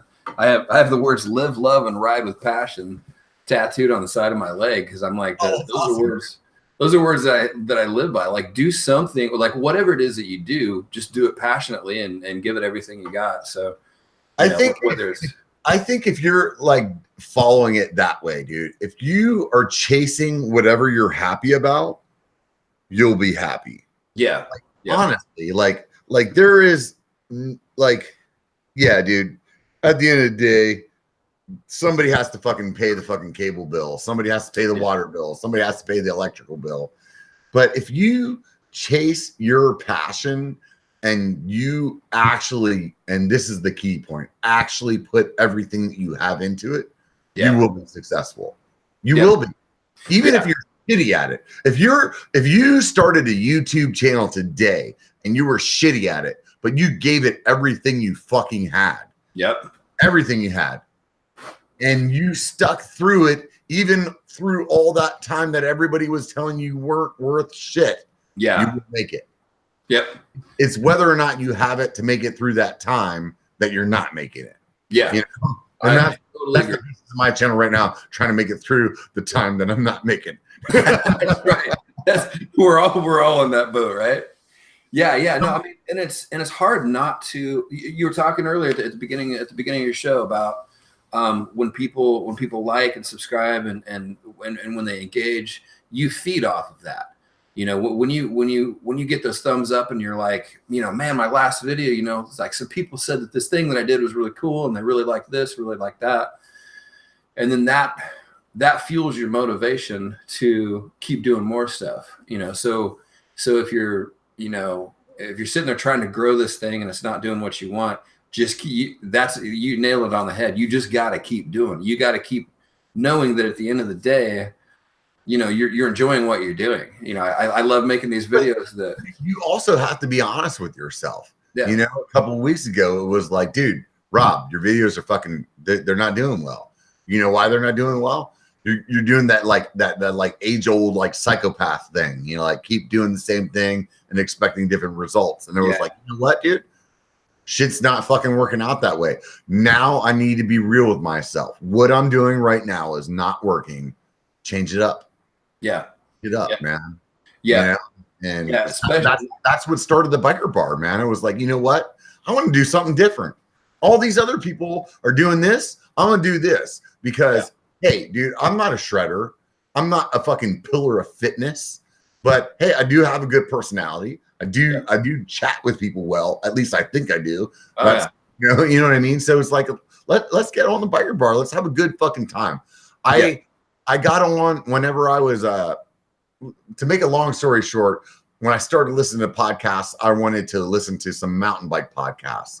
And I'm not a guy that likes talking about grams. And I'm not a guy that likes talking about like the viscosity of this. And I'm not a guy that likes talking about like, you know, well, the power meter of that. You know, like my flux capacitor is based around let's just have a good fucking time. Exactly. And when I was looking for a podcast that talked about mountain biking, they all did all those things that I said I'm not about.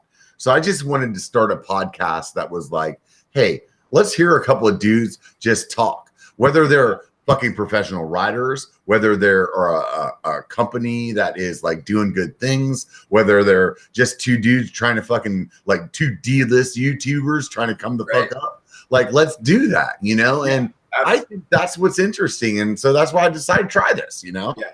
I love it. I love the idea of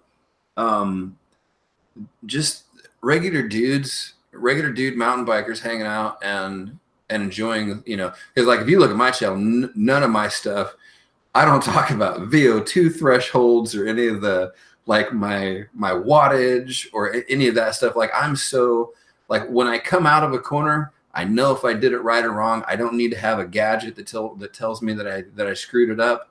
I already know I screwed it up because I blew the corner or whatever, you know. So I don't get too caught up on the technology and the you know all that, the viscosity and all that kind of stuff. I would much rather hear your story about when you were out riding with your buddy and then you came across this one thing and this funny thing happened and then we did this thing and then my buddy, you know, rode off this thing that he didn't think he was going to be able to ride off of, and you know he had a good time. And you know, I'm way more interested in the fun and the experience rather than the, you know, the nitty gritty and the viscosity and the. And I think that's part of me, dude. Like my personality is like I got guys that I work with, and they're like the textbook guys, you know, and they will tell me all that like stuff. Yeah. And for me, like I just want to know the top level. And that for me is like what's most enjoyable to me is like the top level and the experience of the people. And like so many times, like when this one guy I work with, he's like, "Oh, dude, you got to read this article." And I'm like, "Just tell me what caught your attention." Yeah. You know, like, what did you get out of that article? Just give me the meat and potatoes, man, because like that's just like I don't fall into that group that really wants to know that. And it's tough too because like, dude, reviews do well on YouTube. Yes, but I am not a good review. Every time I've done a review, like when I did the review of the new Bronson, thank God I had my buddy Steve Y with me because he talked about how he felt about it and how it cornered, and I was like, yeah, it pedaled. Yeah. I like that. It's gray.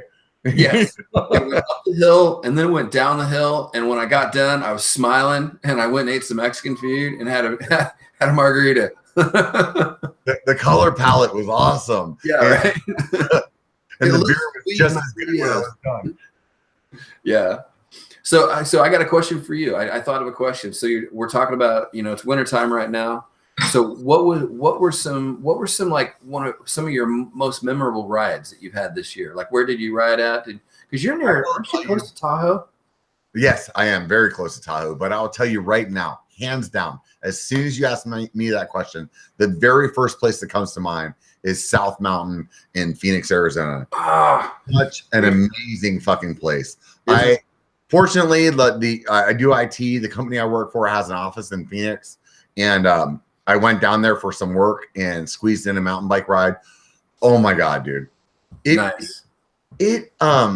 And there's some of it that may not be like as epic as it could be, you know, but to me, like, I felt like I was riding on the moon. I've never been in a place that looked like that. And the way that the terrain was so foreign to anything that I've ever ridden in. It was just so much fun. Nice. And the climbs were horrible. Horrible. But as much as I love bitching about climbing, I love that, like, this challenged me so bad, where it's like, I can't wait to go back and try to walk up this hill again. And hopefully I walk up it just a little less than I did this time. Yeah. You know? And like, it was fantastic. And maybe it was because, you know, I had some great people there. One of my subscribers two of my subscribers met me out there. We rode, and I truly, truly enjoyed that place. I cannot wait to go back. Nice. How about you, dude? What was big for you this year? Big for me. I'm trying to think. Definitely one of our biggest rides that we had this year was what stood out to you the most? I think, man, I've had some good rides this year. I really have. But I want to say that Steamboat Springs was probably one of the areas that where is that? Give us the 411 on that one. Steamboat Springs is in Colorado, and I would put it at kind of geographically, I think it's kind of centrally located, and maybe a little bit south, like basically kind of in the middle of the state, if I remember right. I could be wrong. It was my first time riding there, but it just had like the views. You know, the views were spectacular out there. Everything was so damn steep. And we really felt like we were riding some really backcountry, you know, kind of stuff. But like where you feel like, dude, this is mountain biking. Yeah. I'm big into that these days. My favorite kind of riding. I did when I started out, it was only cross country. That was just mountain biking. There weren't other kinds of mountain bikes. There were just mountain bikes, you know. So you rode a mountain bike, and that was what you rode. And then all of a sudden, it was, you know, downhill became popular, and I had the perfect physique for that. I'm a big, bulky, muscly guy. So when I hit the ground, I tend to kind of, you know, I don't break bones as much. I tend to, you know, and I've got gravity working for me in that thing. So I did downhill for a long time. But man, these days, you know, for about the past 8 years, I've definitely, you know, once these Bronson, these bikes like these Bronsons, you talk about this technology, you know, that Bronson has better suspension than my downhill bike did. And I can climb anything with that Bronson, you know? So being able to have a bike that I can pedal, you know, way back into some backcountry stuff and kind of get lost. I kind of like that feel. But when I first got on the Bronson, one of the things, and it goes back to what we were talking about earlier, like I had an old bike and I upgraded it and everything seemed fine to me. And when I got on that Bronson and the way that it pedaled uphill, it really did blow my mind. Yeah. And it wasn't like, and I was expecting to get this fucking like this badass, but it's a $10,000 bike. I got it used for fucking $5,000, you know? So at the end, I didn't spend that, you know? And it also took me to sell my house to be able to get that. But right. You know, it wasn't like I'm just a baller over here like, that's the real reason why, you know, like, my YouTube channel. Sold my house. I'm like, look, bitch, this is the way it's going. I'm getting a bike, and then we're getting a new house, and you get that kitchen you want. No, you know, like, but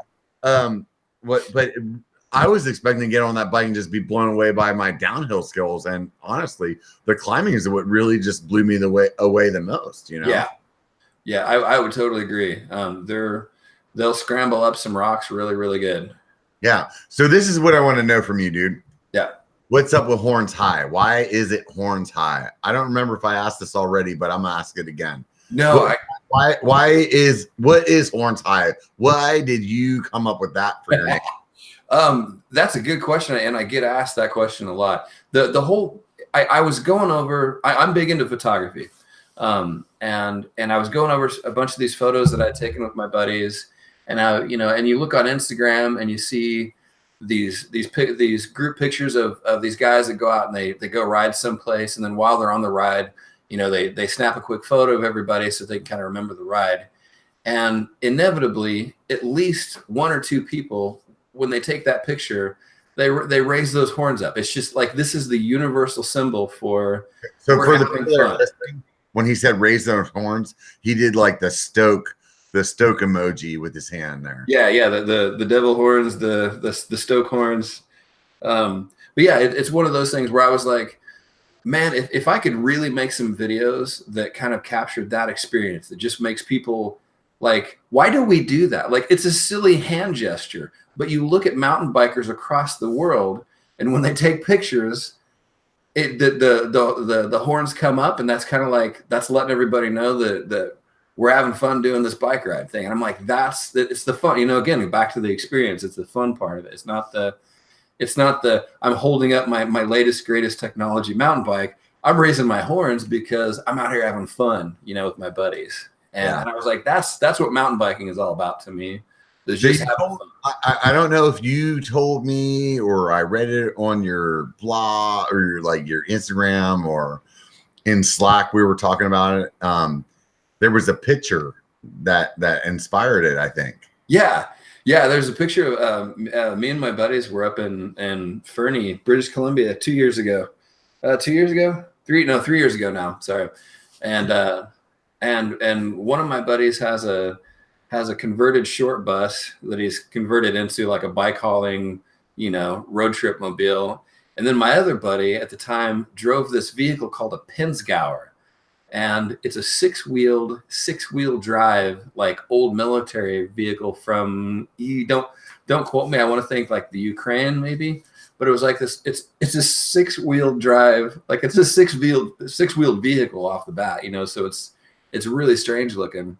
But we spent some time up there camping, and I set the camera up on a timer to like take a picture like every 2 or 3 seconds, and turned it on, and we went over there and, you know, stood in front of the camera and in front of our vehicles, and no one said anything. No one said, hey, you know, do this thing with your horns.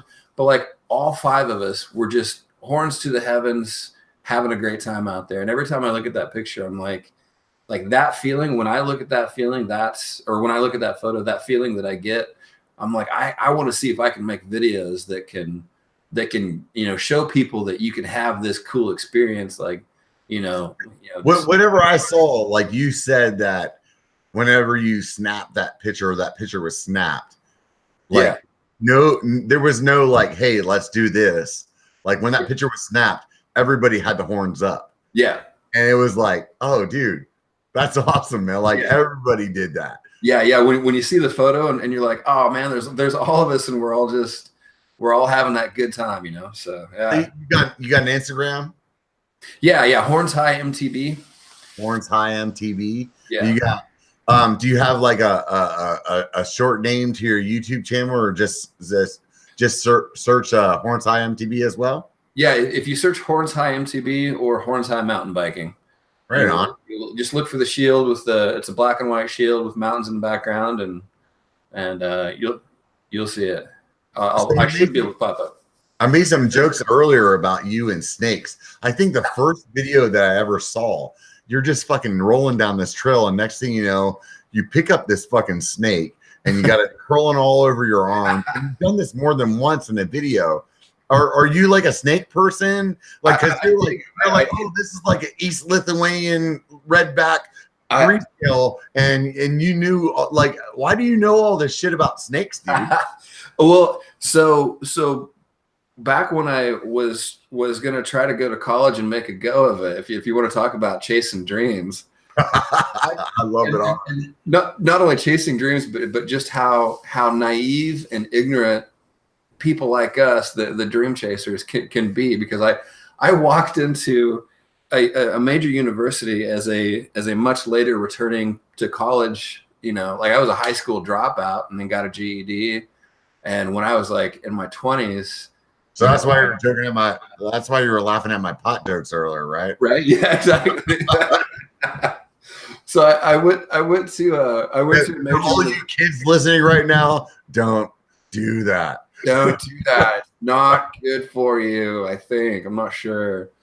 But but yeah, I went to a college and they asked me what I wanted to do, and I said, well, I like reptiles and I dig them because everyone's always so scared of them and they're so misunderstood. And I always kind of identified with those characteristics of, reptiles. And I realized that, when you catch these things, people are usually scared of them at first, but I've always been surprised at how many people will, they're actually fascinated. Their fascination with them actually is greater than their fear, but their fear is something that they can't ignore, That holds them back. Yeah, I got it. Yeah, so I was a major reptile geek. I'm fascinated with mountain biking, but the fear holds me back from hitting that fucking 7-foot drop. Exactly. Exactly.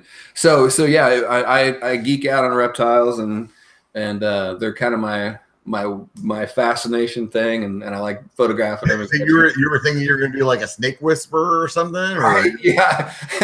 It was funny, yeah, because in one of those videos I grabbed this snake and which is why my friends won't let me ride in front, because I can dismount off my bike and send my bike off into the woods and start running after some critter. And my friends were all like, yeah, you need to do that behind us. Like, we don't want to come up on you in the middle of trying to wrestle some snake, because there's nowhere for us to go. So you need to do that shit behind us. So hopefully you can tell a poisonous snake from a distance, because come out here to California, we have a lot of rattlers out here. So. Yeah. Or not rattlers. What the fuck am I talking? What is that? Yeah, rattlesnakes. Yeah, rattlesnakes. Yeah, big ass rattlesnakes, dude.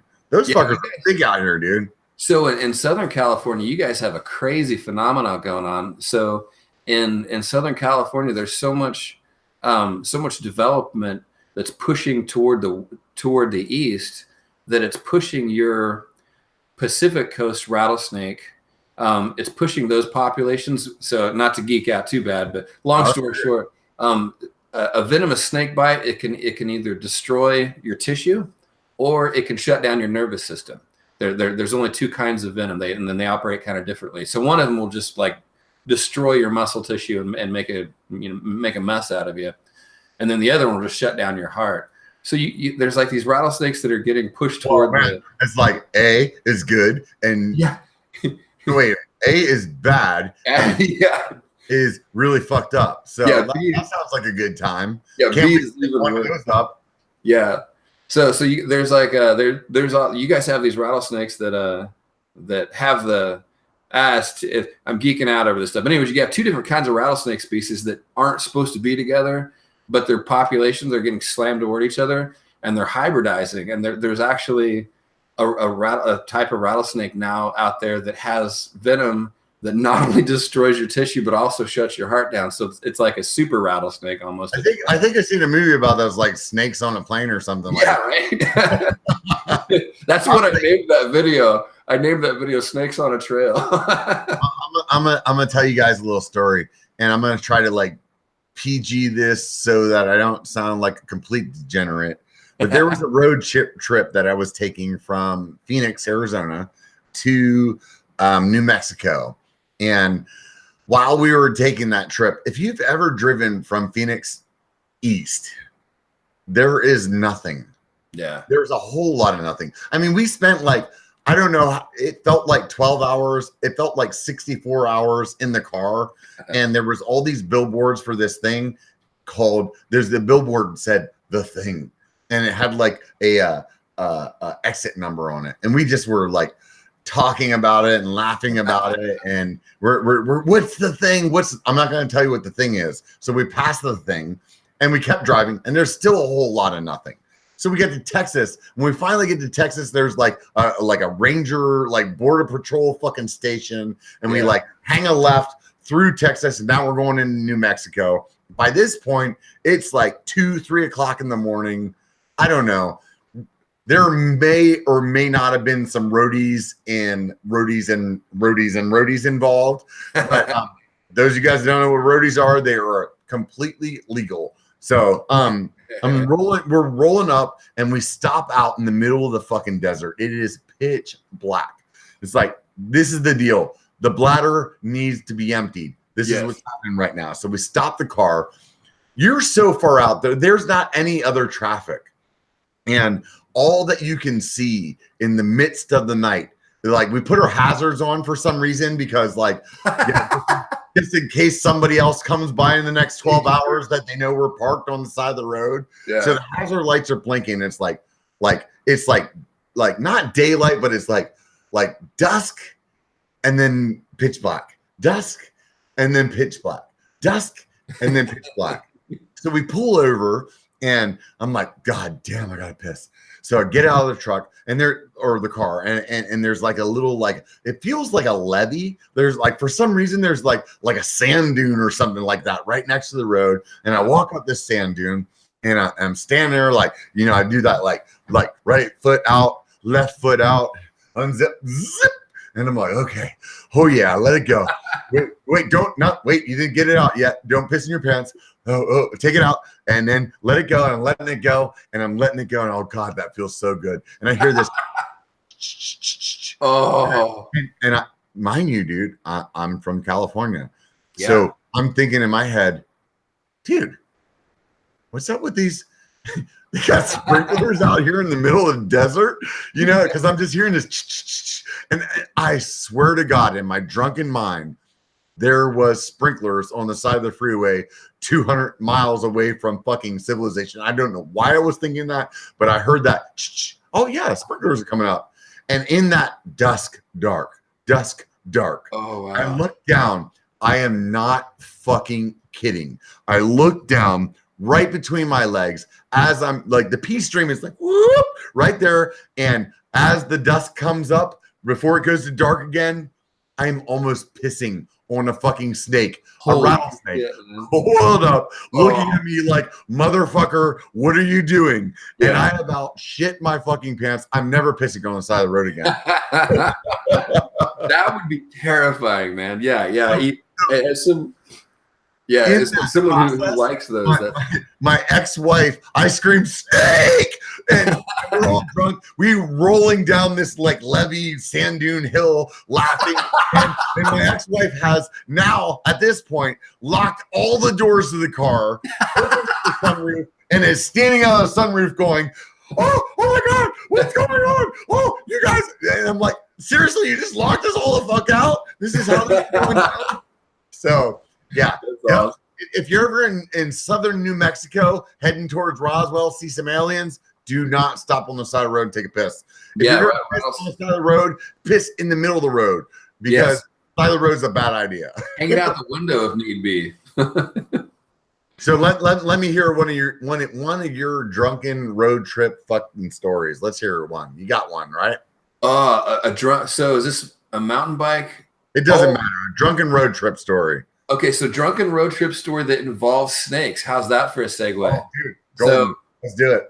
So this was way back in the day. My buddy Bob and I, ironically, are driving. We were driving through New Mexico, and he picked up. We stopped to get gas. He ran into this liquor store next door and like got a 12-pack of beer. And he decides he's going to help me stay awake whilst also finishing off that 12-pack of beer. And of course, he gets 2 or 3 beers into it, falls asleep over there. And I'm by myself in the middle of the night driving through New Mexico. So to fuck with him, I pulled New Mexico. What's that? Did you say New Mexico? Yeah. We were in New Mexico. God, so it's the same state. Okay. Yeah, right. It's where crazy shit like this happens for sure. Aliens.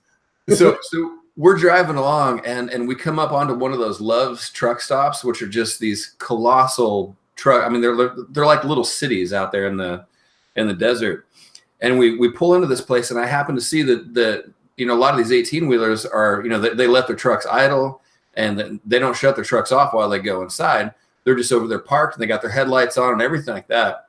So I get into this parking lot and I turn around to where I'm heading straight toward this truck. And I just nice and slowly start picking up a lot of speed. And I come straight toward this semi truck that has its headlights on facing toward us, and then slam on the brakes at the last second and then scream to my buddy, Bob. I'm like, Bob, look out. He comes up out of the seat and sees an 18-wheeler with headlights coming straight toward him. He doesn't see the truck stop. He just sees headlights. And And he starts fumbling, like beating at the door truck, trying to find the door handle, but he's in my truck, so he can't quite find the handle, and he's wigging the fuck out. And then he finally gets the door, like, and right as he opened the door was right about the time that the truck came to a stop. But he did like this frog, or kind of like this leapfrog, kind of a leap out of my truck, and then just landed just flat dead on this. He was expecting to hit the ground at 70 miles an hour, and he hits the ground at like just laying there, and he gets up and he's in the middle of this fucking truck stop. he didn't talk to me for like 2 days, man. It was great. You say you had a snake too? Yeah. Oh, so we were down there looking for snakes. It was a weak segue, actually, now that I think about it. But we were just on a road trip to go out and take pictures and that's awesome. Look for things and stuff like that. That was beautiful, though. I love it. And it's Mexico. I'm telling you, I'm blaming the aliens. No matter what, I'm blaming the aliens. So yeah. New Mexico's that's a rat state, dude. I super appreciate you getting on today. If you guys have not watched Horns High's channel, definitely check it out. Horns High MTB. It was definitely a great time chatting with you. I need to one more time shout out freaking Ride Bikes Eats Tacos. This is the shirt that I'm wearing. Swing by his website, ridebikeseatstacos.com. I'll put it in the show more, hopefully. Yeah. Oh, excuse me. That was a little beer burp there. Beer burp there. A little beer burp. So I really appreciate all you guys coming. Everybody that will watch the video that comes out this week, if you guys watch it. If you don't, hey, man, it's up to you, man. Peace be with you. But the guys from Dirt Trail Riders, also another apparel company that gave 6 bikes to people that lost everything today. Awesome. MTB Experience put on that. They are the ones that set up that event that I was at today. They do skills clinics for women and guys that identify with women, or whatever feels good to you. But that's what they do. I'm gonna have them on the biker bar here in the near future.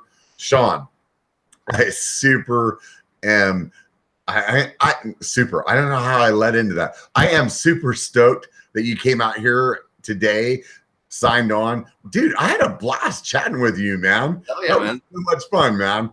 I really appreciate it. Give everybody a little shout out of your channel and what you got going on over there, and let's wrap this bitch up. All right. Well, first off, thank you so much, Rob. Thanks for having me out, man. This is the first time I've done anything like this. So you were gentle with me. You were kind. You were loving. I don't feel like I need to cry. Yeah. So I'm loving how this thing went out. So but yeah. Horns Eye mountain biking out here in Kansas City, and kind of representing the Midwest, I guess, For now, man, getting ready to move on to Colorado, dude. Hey, dude, once again, thank you very much. Next week, this is the deal. I have never, ever talked about what was going to be on next week on the Biker Bar, because believe it or not, this is like flying by the seat of my fucking pants. And last week, I told you guys who was going to be on this week. Guess what? Tricked you, bitches. Happened. So we'll see what happens next week. Next week's going to be a surprise. I'm not going to talk to you about it. If you laughed once, if you laughed twice, if you even thought about laughing, hit the thumbs up button. Let me take a look at this shit right now. Like, there is seriously 49 thumbs up. Let's get a little bit more than that. The one guy that thumbs down, go fuck yourself. And you enjoy the channel and you enjoy what you've seen, please subscribe. It makes me happy. I like being happy. If you listen to this thing as a podcast, it's on Apple Podcast, it's on Google Play, it's on SoundCloud. It may be some other places, but I'm not paying for that. So wherever you're listening to this podcast, please stop by and do a little like comment thing and give it all the stars. If you're a thumbs down guy, just go ahead and just stop playing, move fuck on.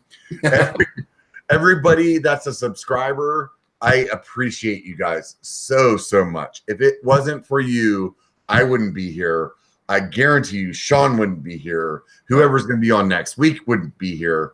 Thank you guys all so much. Remember one thing, just one thing. It only takes a bike to be a biker. Get out and be one.